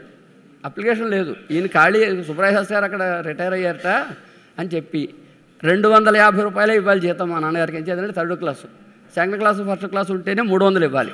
మా నాన్నగారికి 300 రూపాయల జీతంతో అపాయింట్మెంట్ వేసేసి ఆర్డర్ పంపించేశారు నాన్నగారికి. ఇప్పుడు ఆకిరిపల్లి, కొవ్వూరు సిద్ధంగా ఉన్నాయి. కానీ మోడేకూరులో దత్తుడు గారి ఉద్దేశం ఏంటంటే మోడేకూరులో ఉంటే శాస్త్రి గారు దగ్గరలో ఉంటారు, దూరం వెళ్ళిపోకుండా ఉంటారు. అది ఆయన ఉద్దేశం. సరే అప్పుడు ఆకలి అర్చన శాస్త్రి గారికి ఉత్తరం రాశారు, మీరు ఇక్కడ చేరుతున్నారా లేదా అని. అంటే నాట్ జాయినింగ్ ఎట్ మోడేకూరు అని ఒక టెలిగ్రామ్ ఇచ్చారు ఆయన. అప్పుడు వెంటనే దత్తుడు గారు ఆయన ఆ మోడేకూరు దాంట్లో కూడా ఆయన మెంబరు అక్కడ అపాయింట్ చేశారు. ఇప్పుడు చేత ఏమైంది, నాన్నగారు అప్పుడు నరేంద్రపురం ఎలిమెంటరీ స్కూల్లో రిటైర్ అయిన తర్వాత మోడేకూరు కాలేజీలో లెక్చరర్ అప్పుడు అయ్యారు నాన్నగారు. అయినప్పుడు నా సాహిత్య విద్యాపీఠం అయింది. ఒకటే చెప్పారు, నువ్వు ఇవాళ జీతం వస్తుంది కదా కాస్త చేత నువ్వు ఇవాళ వెంటనే సంపాదించి నాకేం పెట్టక్కర్లేదు, నువ్వు వ్యాకరణ విద్యాపీఠం అయిన తర్వాత ఏం చేద్దాం నేను ఇదివరకు చదివిద్దాం అనుకున్నాను, నువ్వు చదవలేదు అప్పుడు, నువ్వు ఇప్పుడు వ్యాకరణ విద్యాపీఠం అయ్యాకే నువ్వు ఉద్యోగానికి వెళ్ళాలి అని పొట్టుపెట్టి నన్ను శపథం చేసి సరే అయితే అన్నాను. 2 సంవత్సరాలు అక్కడే ప్రైవేట్ స్టడీ ఇంకా అది సాహిత్య విద్యాపీఠం వరకు కాలేజీలో చదువుకున్నాను. ఆ 2 సంవత్సరాలు అక్కడ ఉండి వ్యాకరణ విద్యాపీఠం పూర్తి చేశాను. పూర్తి చేస్తే జరిగింది ఏంటంటే శ్రీపాద లక్ష్మణ శాస్త్రి గారు పొడగట్లో ప్రిన్సిపాల్ గారు, ఏమయ్యా నువ్వు మంజూషా భూషణ సారాలు ఆయనకి పాపం అంటే ఆయన ప్రక్రియలో చాలా గొప్ప వ్యక్తి శ్రీపాద లక్ష్మణ శాస్త్రి గారు. కానీ ఈ మంజూషా భూషణ సారాలు ఆర్థిక గ్రంథాలు వాటితో పరిచయం తక్కువ, అందుచేత నాయనా నువ్వు గట్టిగా చదువుకో, మా కాలేజీలో వ్యాకరణ చెప్పడానికి నువ్వు వచ్చి పాఠం చెప్పాలి మాకు అని ఆయన. ఈ లోపల కొవ్వూరు నుంచి కేవీఎన్ అప్పారావు గారు అని చెప్పి పెద్ద పేరు ఆయన, జడావళి పురుషోత్తం గారు అనుయాయులైన పురుషోత్తం గారు, ఈ అప్పారావు గారు అది జయాంధ మూమెంట్ అని ఒక 9 మాసాలు ఎక్కడ ఏమి స్కూళ్ళు లేవు, కాలేజీలు లేవు, ఏం లేవు, చాలా అది పరిస్థితి. ఆయన ఏం చేశారంటే ఒక ఇంటర్వ్యూ లెటర్ పంపించేశారు నాకు. ఏమిటి కారణం? కొంపెల సుబ్బరాయ శాస్త్రి గారు అబ్బాయి, కొంపెల సత్యనారాయణ అయితే ఎవరు ఇవ్వరు, కొంపెల సుబ్బరాయ శాస్త్రి గారు అబ్బాయి అని ఏం రాశారంటే, మీకు కనుక వచ్చే ఉద్దేశం ఉంటే ఒక అప్లికేషన్ పోస్ట్లో పంపించేసి 31/12/72 ఆ రోజున ఇంటర్వ్యూకి రావాల్సింది అని పంపించారు. బయలుదేరి వచ్చాను కొవ్వూరు. అయితే అది మనకి ఎక్కడ నూకలు ఉంటాయో అక్కడికి వెళ్తాం. ఒక వ్యక్తిగా నన్ను వాళ్ళు అక్కడ లెక్క వేసేసుకుని ఇంటర్వ్యూలు జరుపుతున్నారు. ఆ జరుపుకోవడంలో 6దో 7దో నెంబర్ నాది అక్కడ ఇంటర్వ్యూకి. నేను ఎవరికి చెప్పకుండా ఒక ఆయనతో చెప్పేసి తలపోటు వచ్చిందినా కానీ వెళ్ళిపోతానని పెట్టుకు బయలుదేరి వచ్చేసాను. ఎప్పుడైతే తలపోటు వచ్చేస్తే అక్కడెక్కడైనా కూర్చొని ఓ మాత్ర వేసుకుని కూర్చోవచ్చును, చేయొచ్చును, లేదా అక్కడ కాసేపు రెస్ట్ తీసుకోవచ్చును. బయలుదేరేసి లాంచ్ ఎక్కి అప్పటికి లాంచ్ ఎక్కి రాజమండ్రి వచ్చేసి బస్సు ఎక్కి నేను మోడేకూరు వెళ్ళిపోయి. తర్వాత అప్పారావు గారు అన్నారు, నీ తలపోటుగా ఉందంటే నిన్నే ఫస్ట్ నీకు ఇంటర్వ్యూ చేసేందుకు కదా, ఏం చేద్దాం? ఈ చెప్పిన ఐఓఎస్ మార్కండేయ శాస్త్రి గారు గవర్నమెంట్ తరఫున ఆయన, పి శ్రీరామమూర్తి గారిని ప్రొఫెసర్ ఆంధ్ర యూనివర్సిటీ నుంచి ఆయన, వీరిద్దరూ సుబ్బరాయ శాస్త్రి గారు అబ్బాయి ఇవ్వడానికి వాళ్ళకి అప్పారావు గారు ప్రిన్సిపాల్ ఆయన చేసుకున్నది. వెళ్ళిపోయి అంతే. మనకి అది అంతే ఎక్కడ ఉంటుందో అయిపోయింది. సరే అంతగా ఏమైందంటే అప్పటికి వ్యాకరణ జబ్బులు పూర్తవలేదు, ఇంకా పంచాయతీ ఆగిపోయి అన్నీ ఆగిపోయి. అప్పుడు మే నెలలోనో ఎప్పుడోనో ఓపెన్ చేశారు కాలేజీలు. ఇది ఈ 72, 73 సంబంధించిన అకాడమిక్ ఇయర్ ఎప్పుడు ప్రారంభమైందంటే 73 మే నెలలోనో ఎప్పుడు ప్రారంభమైంది. అయ్యి మే, జూన్, జూలైలో, ఆగస్టులో పరీక్షలు పెట్టారు. అందుచేత దానికోసం ఆ కారణమేమో తెలియదు అక్కడ.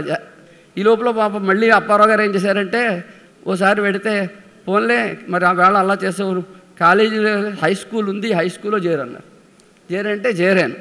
చేరి అది ఎందుకు జరిగిందంటే కొన్ని ఘటనలు ఉంటాయి.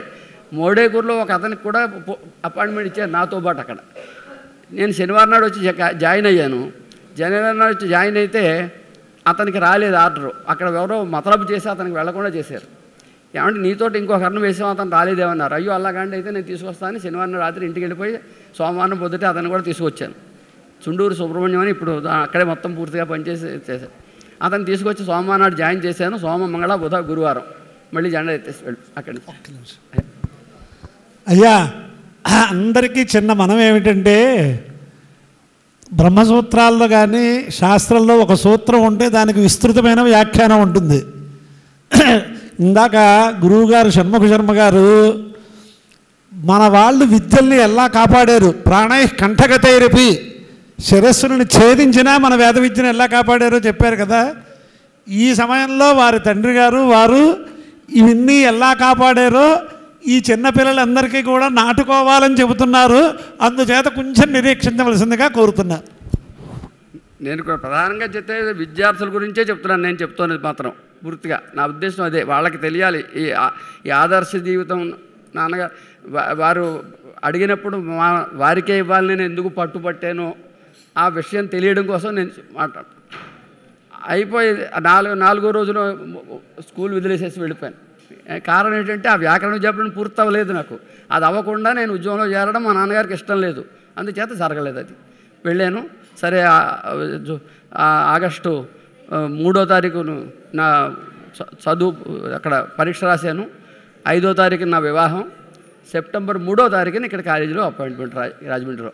ఇది కూడా ఎలా జరిగింది, కొంపెల సుబ్బరాయ శాస్త్రి గారు అబ్బాయి ఇక్కడ పోస్ట్ ఉంది. అందుచేత ప్రకాష్ శాస్త్రి గారు మా నాన్నగారిని అడిగారట, మీ అబ్బాయి అప్లికేషన్ పెట్టారా అంటే తెలియదండి అన్నారు. సరే అప్లికేషన్ నాకు పంపించేయండి, మా ఇంటికి పంపించేయండి, పంపించేసి ఇంటర్వ్యూకి వచ్చేయమని తీసుకొచ్చేసి అపాయింట్ చేసుకున్నాను. 27 సంవత్సరాలు గౌతమ విద్యాపీఠంలో నేను ఒక్క మాట చెప్పగలను, నేను ఇక్కడే ఉండుంటే ఈ కాలేజీ ఎత్తడం జరిగేది కాదు. అది మాత్రం నేను చెప్పగలను. దానికి కారణం ఏంటంటే కొంపెల సత్యనారాయణ కాదు, సుబ్బరాయ శాస్త్రి గారు అబ్బాయి నేను. అది కారణం. దానివల్ల జరిగింది. అప్పుడు సరే కొవ్వూరు వేశారు. మా బావగారు రామచంద్ర ఘనపాటి గారు ఎంత ప్రయత్నం చేయాలో ఆయన శక్తియుక్తులన్నీ ఉపయోగించి ఆయన ఇక్కడి నుంచి నన్ను కొవ్వూరుకి వెళ్ళడానికి ఆయన సీఎం ఆఫీస్ నుంచి అక్కడి నుంచి ఫోన్లు వచ్చేలా చేసి నన్ను అపాయింట్మెంట్ పంపించారు. అక్కడ 11 సంవత్సరాలు అక్కడ పనిచేశారు. చేస్తే ఇప్పుడు ఇదంతా ఏమనుకుంటారంటే ఈ ఉపాధిది అనుకుంటారు. ఈ ఉపాధిది కాదు. ఇప్పుడు మీకు కొంత డేటా నేను ఇక్కడ కలెక్ట్ చేశాను మీకు చెప్పడం కోసం. ఈ వ్యాకరణ విద్య ఇక్కడి నుంచి ఎంతమందికి వెళ్ళిందంటే చెరావూరి అనంతపద్మనాభ శాస్త్రి, చెరావూరి శ్రీనివాస శర్మ గారు అబ్బాయి ఇప్పుడు శృంగేరిలో ప్రొఫెసరు. అదిగో వాళ్ళ అబ్బాయి. మీరు అనుమతించాలి ఆ అబ్బాయి చేత చిన్న ఘనపరస చెప్పిస్తాను నేను. అది మిగతా వాళ్ళు ఎవరు దాంట్లో శృతి కలపలేరు. ఆ ఘనపరస అది చెప్పిస్తా. కొంచెం అనుమతించాలి నాకు కాస్త. తర్వాత బిల్వేష్ బివి వెంకటరమణ, ఇతను అక్కడ వీళ్ళది 6 భాషలు వచ్చు అబ్బాయికి అతనికి. దాంట్లో నేను అడిగా నాకని నీ మాతృభాష ఏమిటి అంటే చెప్పలేకపోతున్నాడు. మనసులో నీకు ఆలోచనలు ఏ భాషలో వస్తాయో చెప్పన్నాను. అదే మాతృభాష అవుతుంది. ఎన్ని భాషలు వచ్చినా మనస్సులో ఆలోచనలు ఏ భాషలో వస్తే అది మాతృభాష అవుతుంది. అది అని చెప్పి అతను తెలుగు, తమిళం, కన్నడం, హిందీ, ఇంగ్లీషు, సంస్కృతం ఇన్ని భాషలు వచ్చు. వాళ్ళ తండ్రి గారు అతన్ని ఇంగ్లీష్ మీడియం ఇంటర్మీడియట్లో చేర్పిస్తే 1 సంవత్సరం చదివాడు అక్కడ. చదివాక ఇక్కడ కళావతి కళ్యాణ మండపం అని అక్కడ ప్రభాకర శర్మ గారి శతావధానం జరిగింది. ఆ 2 రోజులు జరిగింది. ఆ 2 రోజులు వచ్చి అక్కడ కూర్చున్నాక మనం చదవలసిన చదువు ఇది అనుకున్నట్టు అతను అది వదిలేసేసి ఇంగ్లీష్ మీడియంలో చదువుతుంది, ఇంటర్మీడియట్ మానేసేసి కాలేజీకి వచ్చి చేరినప్పుడు అది ఏదో పువ్వు పుట్టగానే పరిమళిస్తుందని ఫస్ట్ ఇయర్ అయ్యేటప్పుడే నాకు అర్థమైంది ఇతను బాగా పనికొచ్చే వ్యక్తి అని. ఆ 2వ సంవత్సరం నుంచే అతనికి నేను శాస్త్రం మొదలుపెట్టేశాను. బిఏ చదువుతూ అతను శాస్త్రం బిఏ పూర్తి అయ్యేటప్పటికల్లా శాస్త్రం పూర్తయిపోయింది అతనికి. అంటే సంవత్సరానికి 2 పరీక్షలు తెనాల్లో, కానీ అతను 3 పరీక్షలు రాసేవాడు. మార్చిలో కూడా ఇంకో పరీక్ష రాసేవాడు.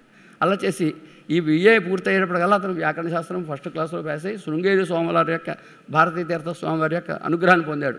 అతను మాధ్యుడు, కానీ అద్వైత సిద్ధిలో మాట్లాడేవాడు అతను అక్కడ. అది అతనికి భారతీయ తీర్థ స్వామివారు అతనికి అనుగ్రహించింది. అలాగా అంతే.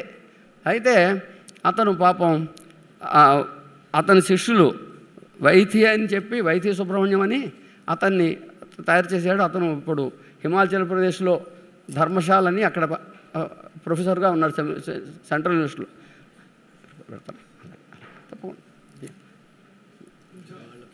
రాజస్థాన్ అతను ఈవేళ తిరుపతి నేషనల్ సాంస్క్రిట్ యూనివర్సిటీలో ప్రొఫెసర్గా ఉన్నాడు.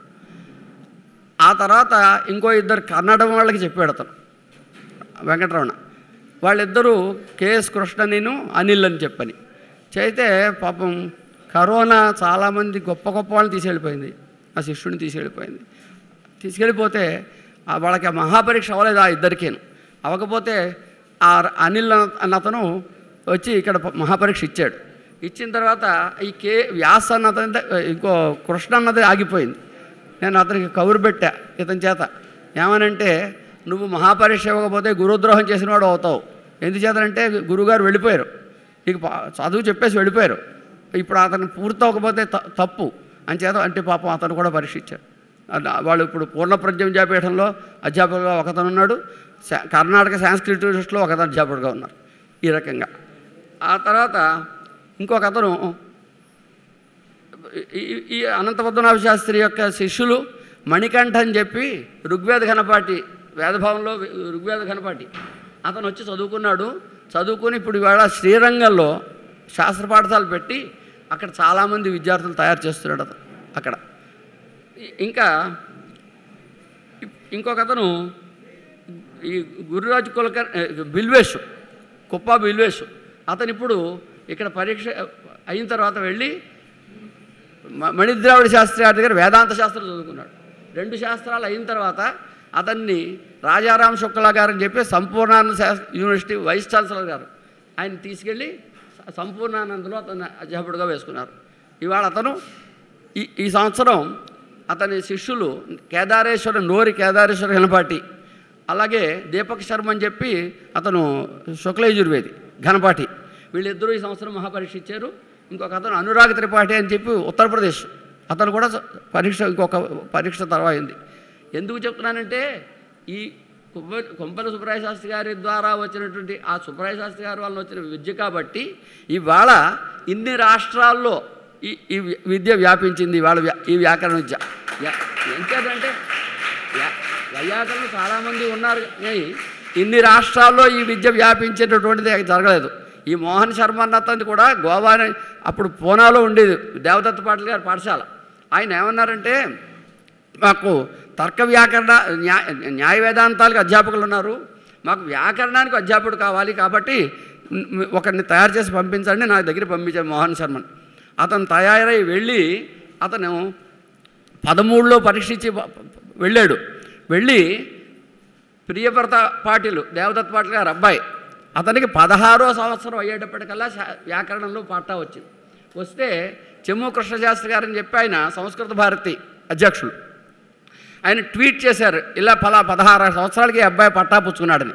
అది చూసి మోడీ గారు దాన్ని రీట్వీట్ చేశారు ఆ మోహన్ శర్మకి, ఇతన్ని ఆ ప్రియవ్రతని కూడా అభినందిస్తూ. ఆ తర్వాత ఇంకా విద్యాధర్ కట్టి అని ఒక అతన్ని కర్ణాటక అతను పరీక్షించాడు. తర్వాత తన్మయ్ అని చెప్పి మహారాష్ట్ర అతను పరీక్షించారు. ఇతని దగ్గర ఆ మోహన్ శర్మ దగ్గర చదువుకున్నవాడు, అతను బతికొండగా చదువుకున్నవాళ్ళు. వాళ్ళందరూ ఇప్పుడు మళ్ళీ అక్కడ గోవాలో పాఠశాలలో వాళ్ళ అధ్యాపకులుగా ఉన్నారు. వాళ్ళందరూ కూడా ఈ ప్రియవ్రత, ఈ తన్మయ వీళ్ళందరూ కూడా ఈ రకంగా. తర్వాత గురురాజు కులకర్ణి అని చెప్పి ఇతను పెజావర మఠాధిపతి స్వామి విశ్వేశ్వరతీర్థ వారు ఓ రోజు నాకు ఫోన్ చేశారు. ఫోన్ చేసి గురుజాని పంపిస్తున్నాను, మీరు తెనాలి పరీక్ష ఇప్పించి అతను చెప్పాలి. అతను 2010లో వచ్చాడు. 3 సంవత్సరాల్లో అతను మొత్తం శాస్త్రం పూర్తి చేసుకుని అతను వెళ్ళి ఇవాళ పూర్ణప్రజ్ఞ విద్యాపీఠంలో అతను అధ్యాపకుడిగా ఉండి అతను కొంతమందిని తయారు చేస్తున్నాడు ఈ గురుగారి కులకర్ణి. తర్వాత కె రామానుజాచార్య అని అతను ఇప్పుడు తిరుపతిలో ధర్మగిరి పాఠశాలలో పనిచేస్తున్నాడు. అతను పట్టాపుచ్చున్నాడు. తర్వాత ఇక్కడ మీకు అందరికీ తెలుసు ఊళ్ళో దేవరకొండ దేవీశంకర శర్మ, అతను భాష్యార్థం పరీక్ష ఇచ్చి పట్టాగా ఏమైందంటే అతనికి తర్కంలో ఒక పుస్తకం ఉండిపోయిందని చెప్పి ఆ తర్కంలో ఇతను చదువుకునేది వ్యాకరణం, భాష్యాంతం అయింది, పరీక్ష ఇచ్చాడని. దానికి 2 ఉంటాయి పరీక్షలు, ఒకటి 50 మార్కులు మౌఖికం, 50 మార్కులు లేఖనం. 2 కూడా 50 వస్తేనే పాస్ అవుతాడు. ఒక దాంట్లో 99, రెండో దాంట్లో 49 ఫెయిల్, అది లెక్క. అలాగా అన్ని పరీక్షలు ఇచ్చి పరీక్ష అతను అయింది. ఆ తర్కంలో ఒక పుస్తకం లేదనే కారణం చేత అతను పట్టారు ఇలాగా. ఇది కాకుండా చాలామంది సుకేశాచార్య అని చెప్పి ఆయన హైదరాబాదు, వీళ్ళందరూ ఆన్లైన్లో చదివేవారు ఒకేసారి. సుకేశాచార్య తర్వాత శ్రీవరాచార్య శ్రీకరాచార్య బెంగళూరు వాళ్ళు. ఒక అతను శ్రీకరాచార్య ఈ గురించి చదువుకున్నాడు. అతను వెళ్ళిన తర్వాత వాళ్ళ తమ్ముడు శ్రీవరాచార్య, ఇంకొక అతను మాధవ్, వీళ్ళు కూడా ఆన్లైన్లో చదువుతున్నారు. ఇంతమంది చదువుకున్నారు. ఇవాళే వాళ్ళందరూ గుర్తు చేసుకుంటారు నాకు, నేను ఫోన్ చేసి నాకు ఇంతమంది చదివారంటే దీనికి కారణం ఎవరు అంటే నేను చెప్పేది సుబ్బరాయ శాస్త్రి గారు. ఇది తప్ప ఈ సత్యనారాయణది ఈ ఉపాధి ఏమీ లేదు. అందుకనే వారిని అదే అడిగాను, మీరు విద్యకిస్తారా ఉపాధికి ఇస్తారా అని అడిగాను ఆయన్ని. ఆయన తడుకోకుండా విద్యకే ఇస్తున్నారు. ఆ విద్య ఎవరి వల్ల వ్యాపించిందో, ఇన్ని రాష్ట్రాలకి ఈ విద్య వ్యాపించిందంటే అదే ఆ సుబ్బరాయ శాస్త్రి గారు ఉపదేశం. నరేంద్రపురంలో ఆ ఊళ్ళో ప్రతి ఇంట్లోనూ నాన్నగారి దగ్గర ఒక మొక్కైనా చదువుకోని వాడు ఒక్కడు కూడా ఉండరు. ప్రతి ఇంట్లోనూ కూడా వీళ్ళు వాళ్ళు అని కాదు, వాళ్ళు ఏం వ్యవసాయం చేసుకోనివ్వండి, వేద పండితులు అవనివ్వండి, లేకపోతే వేరే ఉద్యోగాల్లో ఉండనివ్వండి, ఎవరైనా సరే అక్కడ నాన్నగారి దగ్గర చదవాలి. ఆఖరికి కనీసం ఆయన ఉపనయనం చేసిన తర్వాత సంధ్యావందనం చెప్పాడని పంపించేవారు నాన్నగారి దగ్గరికి. సంధ్యావందనం నాన్నగారు చెప్పాలి. అలాగే చాలామందికి నమ్మకం చమకం పురుష సూక్తం శ్రీ సూక్తం ఇవి చెప్పేవారు. అలాగా ఆ ఊళ్ళో నాన్నగారికి శిష్యులు కాని వాళ్ళు ఎవరు లేరు, అందరూ. అందుకని ఆ ఊళ్ళో కొంపెల్ల సుబ్రహ్మణ్య గారు అంటే ఎవరికీ తెలియదు, పాఠశాల శాస్త్రి గారు అంటే తెలుస్తుంది అంతే. అది ఉన్నటువంటిది. అంచేత ఈ రకమైనటువంటి ఇది వారి వలన వచ్చింది కనుక ఆ అవకాశం అందుకనే ఆయనకే ఎందుకు ఇవ్వాలనేటటువంటి విషయం కార్యవర్గానికి అర్థం అవడం కోసం ఈ విషయాలు నేను చెప్పాను. ఇక్కడ మా పౌత్రుడు అంటే మా అబ్బాయి కొడుకు, వాడు విద్యయ వంశేనచ పౌత్రుడు. ఇగో ఇతను విద్యయ పౌత్రుడు అబ్బాయి. దమ్మ పైకి రా ఒకసారి. ఇతని చేత ఒక చిన్న ఘన చెప్పిస్తాను, అది ఒకసారి వినాలి. ఎందుకంటే అతను రమ్మని చెప్పాను నేను ఒకసారి. అది దమ్మ అదే చెప్పారు దమ్మ. మైక్ ఇవ్వండి, మైక్ వచ్చుకో, కూర్చో పరమేశ్వర్ వారి ఘనపాటి గారు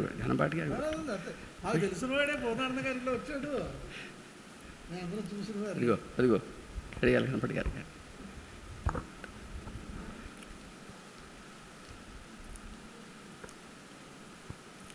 కూర్చో.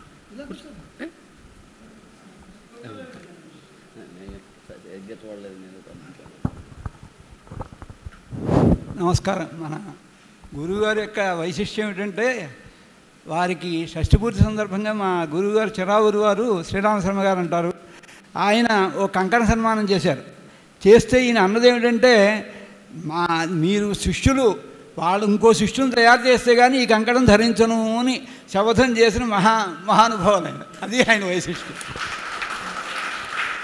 చెప్పమ్మా. ఓం నమః పాణినికాధ్యాయ పతంజలిభ్యః శబ్ద విద్యా సంప్రదాయ కర్తృభ్యః పరమ ఋషిభ్యో మహద్భ్యో గురుభ్యః. అందుకనే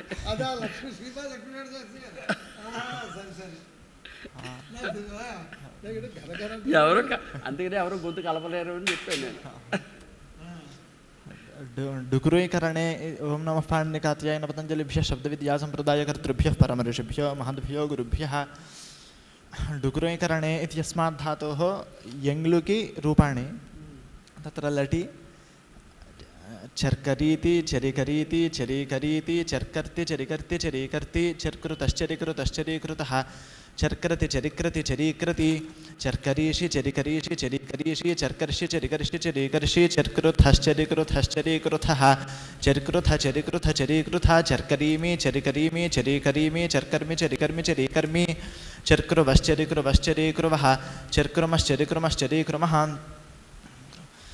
चर्कराञ्चकार चरिकराञ्चकार चरीकराञ्चकार चर्कराञ्चक्रतुश्चरिकराञ्चक्रतुश्चरीकराञ्चक्रुश्चरिकराञ्चक्रुश्चरीकराञ्चक्रुः चर्कराञ्चकर्थ चरिकराञ्चकर्थ चरीकराञ्चकर्थ चर्कराञ्चक्रतुश्चरिकराञ्चक्रतुश्चरीकराञ्चक्रतुश्चर्कराञ्चक्र चरिकराञ्चक्र चरीकराञ्चक्र चर्कराञ्चकार चर्कराञ्चकर चरिकराञ्चकार चरिकराञ्चकर चरीकराञ्चकार चरीकराञ्चकर चर्कराञ्चक्रुव चरिकराञ्चक्रुव चरीकराञ्चक्रुव चर्कराञ्चक्रुम चरिकराञ्चक्रुम चरीकराञ्चक्रुम चर्करां बभूव चरिकरां बभूव चरीकरां बभूव चर्करां बभूव दुश्चरिकरां बभूव दुश्चरीकरां बभूवतुः चर्करां बभूवश्चरिकरां बभूवश्चरीकरां बभूवुः चर्करां बभूविथ चरिकरां बभूविथ चरीकरां बभूविथ चर्करां बभूवथुश्चरिकरां बभूवथुश्चरीकरां बभूवथुः चर्करां बभूव चरिकरां बभूव चरीकरां बभूव चर्करां बभूव चरिकरां बभूव चरीकरां बभूव चर्करां बभूविव चरिकरां बभूविव चरीकरां बभूविव चर्करां बभूविम चरिकरां बभूविम चरीकरां बभूविम चर्करामास चरिकरामास चरीकरामास चर्करामास दुश्चरिकरामास दुश्चरीकरामासतुः चर्करामासुश्चरिकरामास दुश्चरीकरामासुः चर्करामासिथ चरिकरामासिथ चरीकरामासिथ चर्करामासथुश्चरिकरामास दुश्चरीकरामासतुः चर्करामास चरिकरामास चरीकरामास चर्करामास चरिकरामास चरीकरामास चर्करामासि वचरिकरामासि वचरीकरामासि वचर्करामासि मचरिकरामासि मचरीकरामासि मा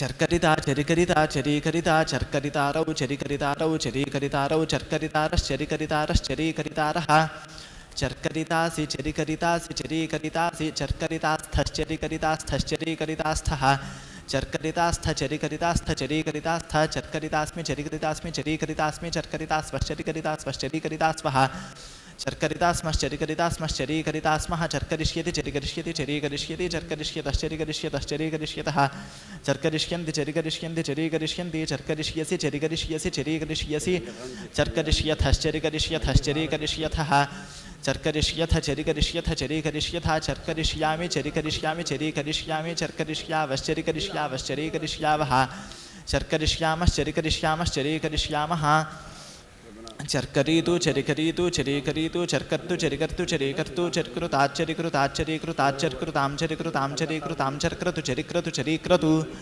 చర్కృహి చరికృహి చరీకృహి చర్కృతాచ్చరికృతాచ్చరీకృతాచ్చరికృతం చరికృతం చరీకృతం చర్కృత చరికృత చరీకృత చర్కరాణి చరికరాణి చరీకరాణి చర్కరావచరికరావచరీకరావ చర్కరామ చరికరామ చరీకరామ అచర్కరీ దచరికరీ దచరీకరీ దచర్కరో అచర్కో చరికో చరీకః అచర్కృతామచరికృతామచరీకృతాం అచర్కరురచరికరురచరీకరుః అచర్కరీరచరికరీరచరీకరీరచర్కో చరికో చరీకః అచర్కృతమచరికృతమచరీకృతం అచర్కృతాచరికృతాచరీకృత అచర్కరమచరికరమచరీకరం అచర్కృవాచరికృవాచరీకృవ అచర్కృమాచరికృమాచరీకృమ చర్కృయాచ్చరికృయాత్ చరీకృయాత్ చర్కృయాతాం చరికృయాతాం చరీకృయాతాం చర్కృయుశ్చరికృయుశ్చరీకృయుః చర్కృయాశ్చరికృయాశ్చరీకృయాః చర్కృయాతం చరికృయాతం చరీకృయాతం చర్కృయాత చరికృయాత చరీకృయాత చర్కృయాం చరికృయాం చరీకృయాం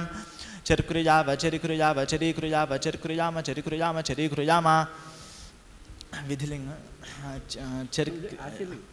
ఆశీర్లింగ చర్క్రియాత్ చరిక్రియాత్ చరీక్రియాత్ చర్క్రియాస్తాం చరిక్రియాస్తాం చరీక్రియాస్తాం చర్క్రియాసుశ్చరిక్రియాసుశ్చరీక్రియాసుః చర్క్రియాశ్చరిక్రియాశ్చరీక్రియాః చర్క్రియాస్తం చరిక్రియాస్తం చరీక్రియాస్తం చర్క్రియాస్తచరిక్రియాస్తచరీక్రియాస్త చర్క్రియాసం చరిక్రియాసం చరీక్రియాసం చర్క్రియాస్వ చరిక్రియాస్వచరీక్రియాస్వ చర్క్రియాస్మ చరిక్రియాస్మ చరీక్రియాస్మ అచర్కారీ దచరికారీ దచరీకారీత అచర్కారిష్టామచరికారిష్టామచరీకారిష్టాం అచర్కారిషు రచరికారిషు రచరీకారిషుః అచర్కారీరచరికారీరచరీకారీః అచర్కారిష్టమచరికారిష్టమచరీకారిష్టం అచర్కారిష్టాచరికారిష్టాచరీకారిష్ట అచర్కారిషమచరికారిషమచరీకారిషం అచర్కారిష్వాచరికారిష్వాచరీకారిష్వ అచర్కారిష్మాచరికారిష్మాచరీకారిష్మ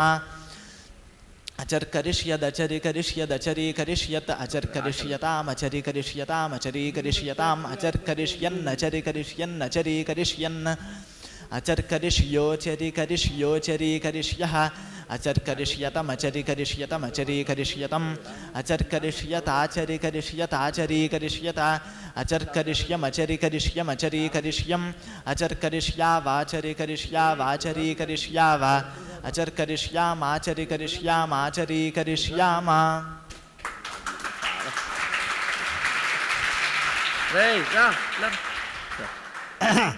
ఒక్కసారి కూర్చోాలి కూర్చో. ఈ చిరంజీవి మనందరికీ తెలుసున్నటువంటి సుప్రసిద్ధ వేదశాస్త్ర వేదార్థ పండితులు,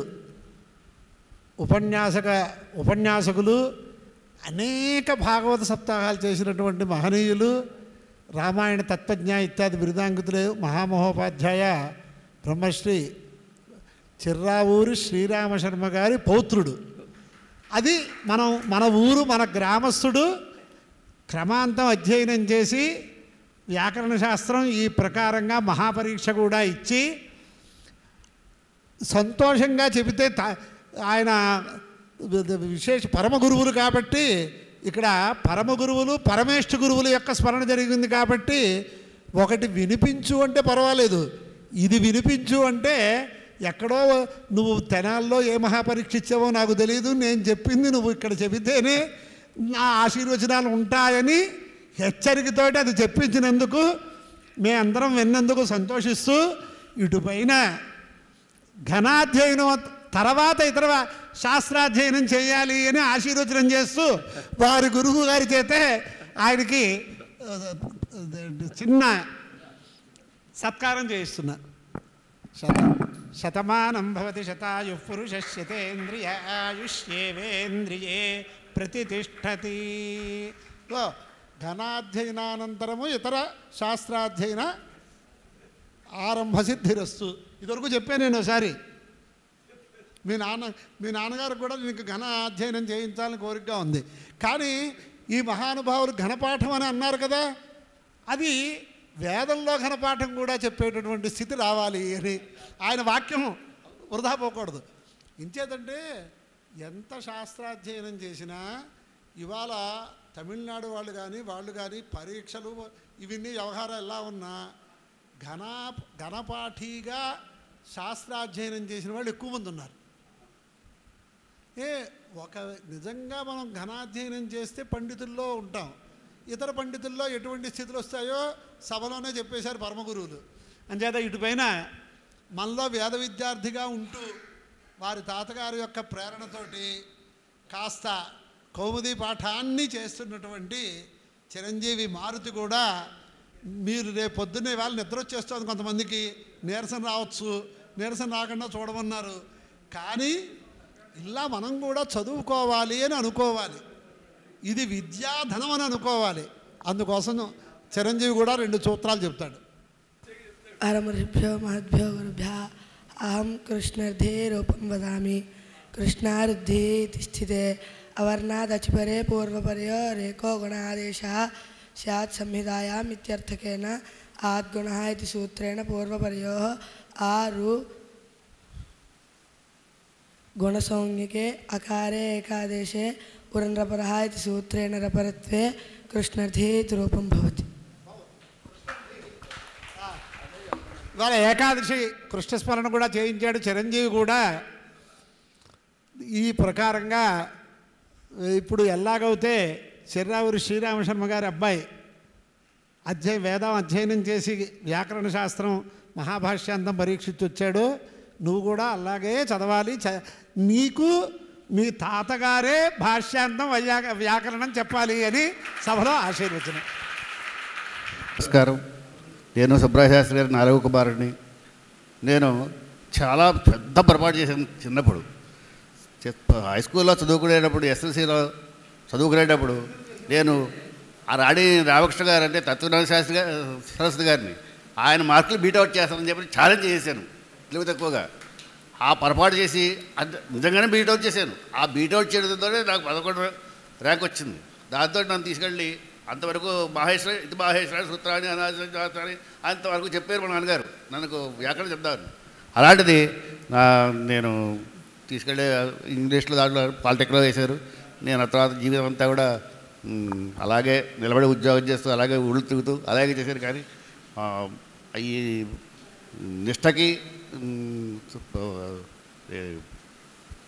రోజు చేసుకునే సంస్కృత సంధ్యావందనాలకు కూడా రోజుకోకుండా బతికినటువంటి కొండల్లో గుట్టల్లో తిరిగినటువంటి జాతకం అయిపోయింది. అయితే రిటైర్ అయిన తర్వాత మా నాన్నగారు ఎలా చెప్పారో అలాగ అన్నీ చేసుకోవాలని ఆయన నాకు ఏమి చెప్పకపోయినా నమ్మకం చమకం పురుషోక్తం చెప్పారు. అందుచేత అవి మాత్రం నేను రోజు పారాయణ చేసుకుంటాను. అందుచేత మా నాన్నగారు మా నాన్నగారు ఇచ్చినటువంటిది ధనాలు అదే ధనం. ఆ ధనాన్ని నేను వాడుకుంటూ ఆయనకి నేను కృతజ్ఞుడిగా ఉండి ఆయన మాట వినకపోయినందుకు ఒకసారి దానికి పడినటువంటి బాధ జీవితంలో ఇదే అని చెప్పి అనుకుని నేను ఆయనకి కృతజ్ఞుడై ఉండి ఆయనకి సాష్టాంగ నమస్కారాలు చేసుకుంటాను. అంతకంటే నేను ఎక్కువ మాట్లాడలేను. అన్నదమ్ములు కలిసినా కూడా నేను మాట్లాడేది చాలా తక్కువ. అదే చెప్పాను కదా సాష్టాంగ నమస్కారాలు అని చెప్పాను. అందుకనే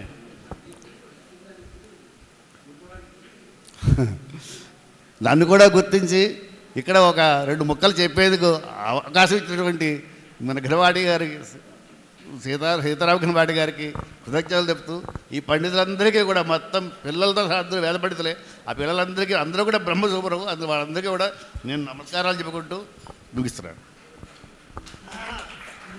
మామూలుగా విద్యా అధ్యయనం ఆ కాల పరిస్థితులు అవి ఎలా ఉన్నా దత్తాత్రేయ వేద విద్యా గురుకులానికి వారి తండ్రి గారు బ్రహ్మశ్రీ సుబ్బరాయ శాస్త్రి గారు చెప్పినటువంటి ఉపదేశం వేద విదేకిల దత్తం దత్తం అనే వాక్యాన్ని ఆయనకు ఎప్పుడు గుర్తుకొస్తే అప్పుడు దత్తాత్రేయ గురుకులానికి ఒక తాంబూలం వచ్చేస్తుంది. అందుచేత ఆ ప్రకారంగా వేదసేవ చేస్తున్నందుకు ఇతోధికమైన అనుష్ఠానంతో ఉండాలి అని ఆ భగవంతుని ప్రార్థన చేస్తూ ఈరోజు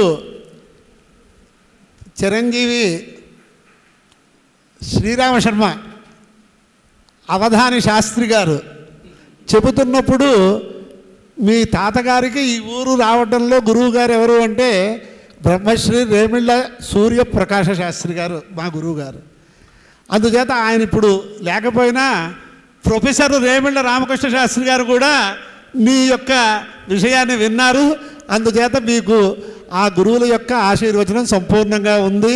రేమిళ్ళ వారి వంశంలో బ్రహ్మశ్రీ రేమిళ్ళ అన్నావధాన గారి కుమారులైన ఆయన గురించి చెప్పాలి అంటే ఈ చిన్నపిల్లలు ఎప్పుడు చదువు అయిపోతుందా, ఎప్పుడు సెల్ ఫోన్ తీసుకుందామా, ఎప్పుడు సెల్ ఫోన్లో ఇష్టం వచ్చినట్టు చూద్దామా అనుకునే వాళ్ళకి ఆయన భీమవరంలో లెక్చరర్గా ఉంటూ మా నాన్నగారు ఇంత పెద్ద ఘనపాఠి నేను వేదం ఉపదేశం పొందాలి అని భీమవరం నుంచి ఇరగవరం వచ్చి ఆయన ఉపదేశం పొందేవారు.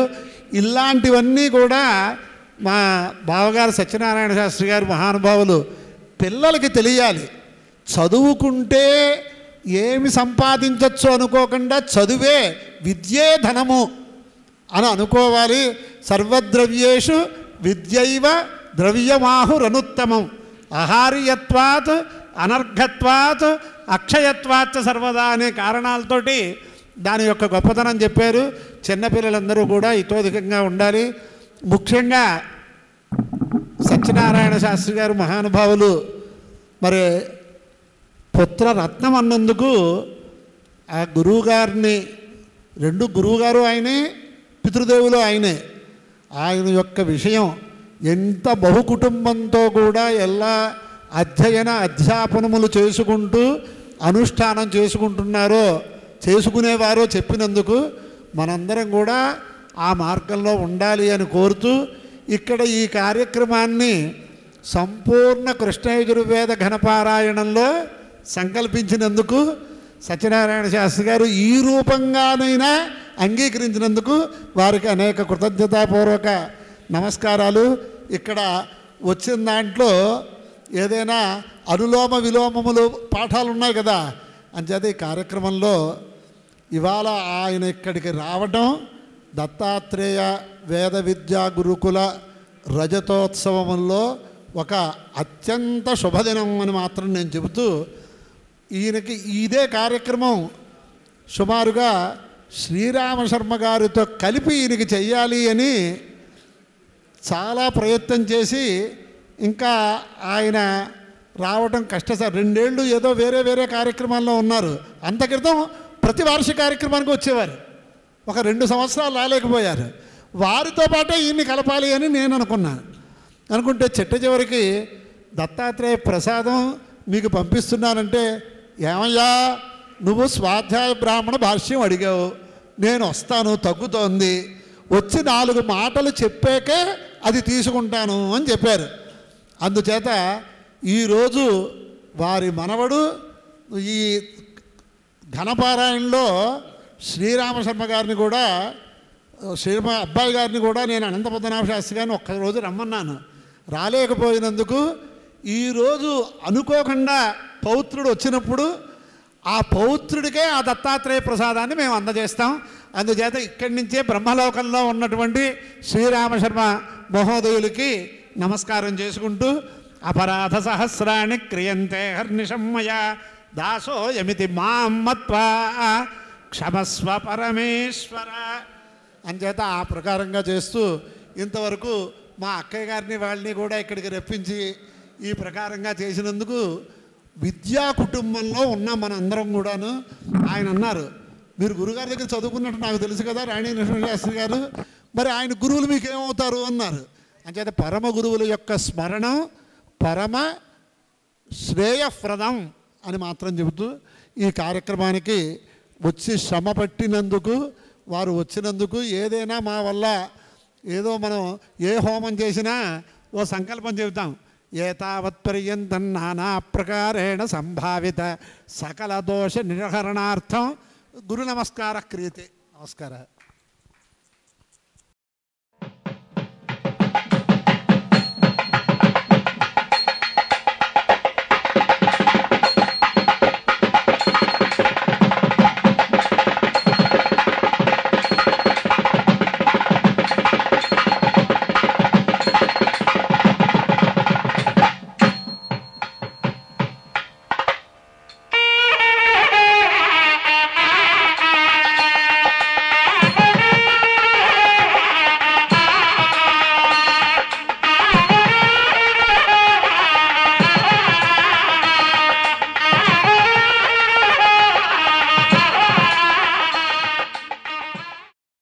ధర్మశాస్త్రంలో కూడా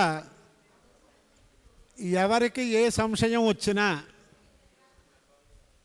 చాలా నిర్దుష్టంగా ధైర్యంగా ఆ ధర్మశాస్త్ర విషయంలో పరిష్కారం చేసినటువంటి వారు మనందరికీ తెలిసినటువంటి మహామహోపాధ్యాయ చెర్రావూరి శ్రీరామశర్మ గారు. అందుచేత పరిషత్తు లక్షణం ఒకటి ధర్మశాస్త్రంలో ఉంది. అంటే ఎంతమంది ఉంటే పరిషత్తు, చివరికి ఆ సభలో పరిషత్తులో ఎటువంటి వ్యక్తులు ఉండాలి, నలుగురు ఉన్న పరిషత్తే, ముగ్గురు ఉన్న పరిషత్తే, ఇలా చెప్తారు. అందుచేత చిరంజీవిని ఆయన చాలా సంతోషంగా వేదాధ్యయనం చేయించి క్రమాంతం తర్వాత శాస్త్రాధ్యయనానికి ప్రారంభించి అక్కడ వారి తండ్రి గారి చేత శాస్త్రాధ్యయనం చేయించినందుకు పితామహుడికి దగ్గర ఉండి విశేషమైన సేవ చేసే భాగ్యం చిరంజీవికి కలిగింది. అది ఏ భాగ్యాలైనా కలగచ్చు, స్వర్ణ విగ్రహాలు పెట్టచ్చు, కానీ ఈ భాగ్యం మాత్రం ఎవరికి కలగదు.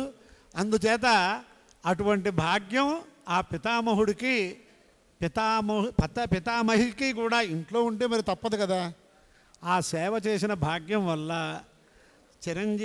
చిరంజీవి తాతగారి వలె వేద శాస్త్ర వేదార్థ ధర్మశాస్త్రాదుల్లో విశేషంగా అభివృద్ధిలోకి రావాలని దత్తాత్రేయ స్వామి వారిని ప్రార్థిస్తూ వారి పరమ గురువు పరమేష్ఠి గురువులు సుబ్బరాయ శాస్త్రి గారు వారి సంస్మరణ సభలో పరమ గురువులు వ్యాకరణాచార్య, ఇందాకే మా కడియాల ఘనపాఠి గారు మహానుభావులు చెప్పారు, ఏదైనా కంకణం శిష్యులందరూ కంకణం తీసుకొచ్చిస్తే మీరు ఎవరికైనా నేను చెప్పిన విద్యని బోధించిన తర్వాత నేను మళ్ళీ ఆ కంకణాన్ని ధరిస్తానని భీష్మ ప్రతిజ్ఞ చేసిన పరమ గురువులు కొంపెల్ల సత్యనారాయణ శాస్త్రి గారి ద్వారా ఈ దత్తప్రసాదం వారికి అందజేస్తున్నాం. అందుచేత చిరంజీవిని అందరూ ఆశీర్వదించవలసిందిగా కోరుతున్నాం. ఓం అపాయ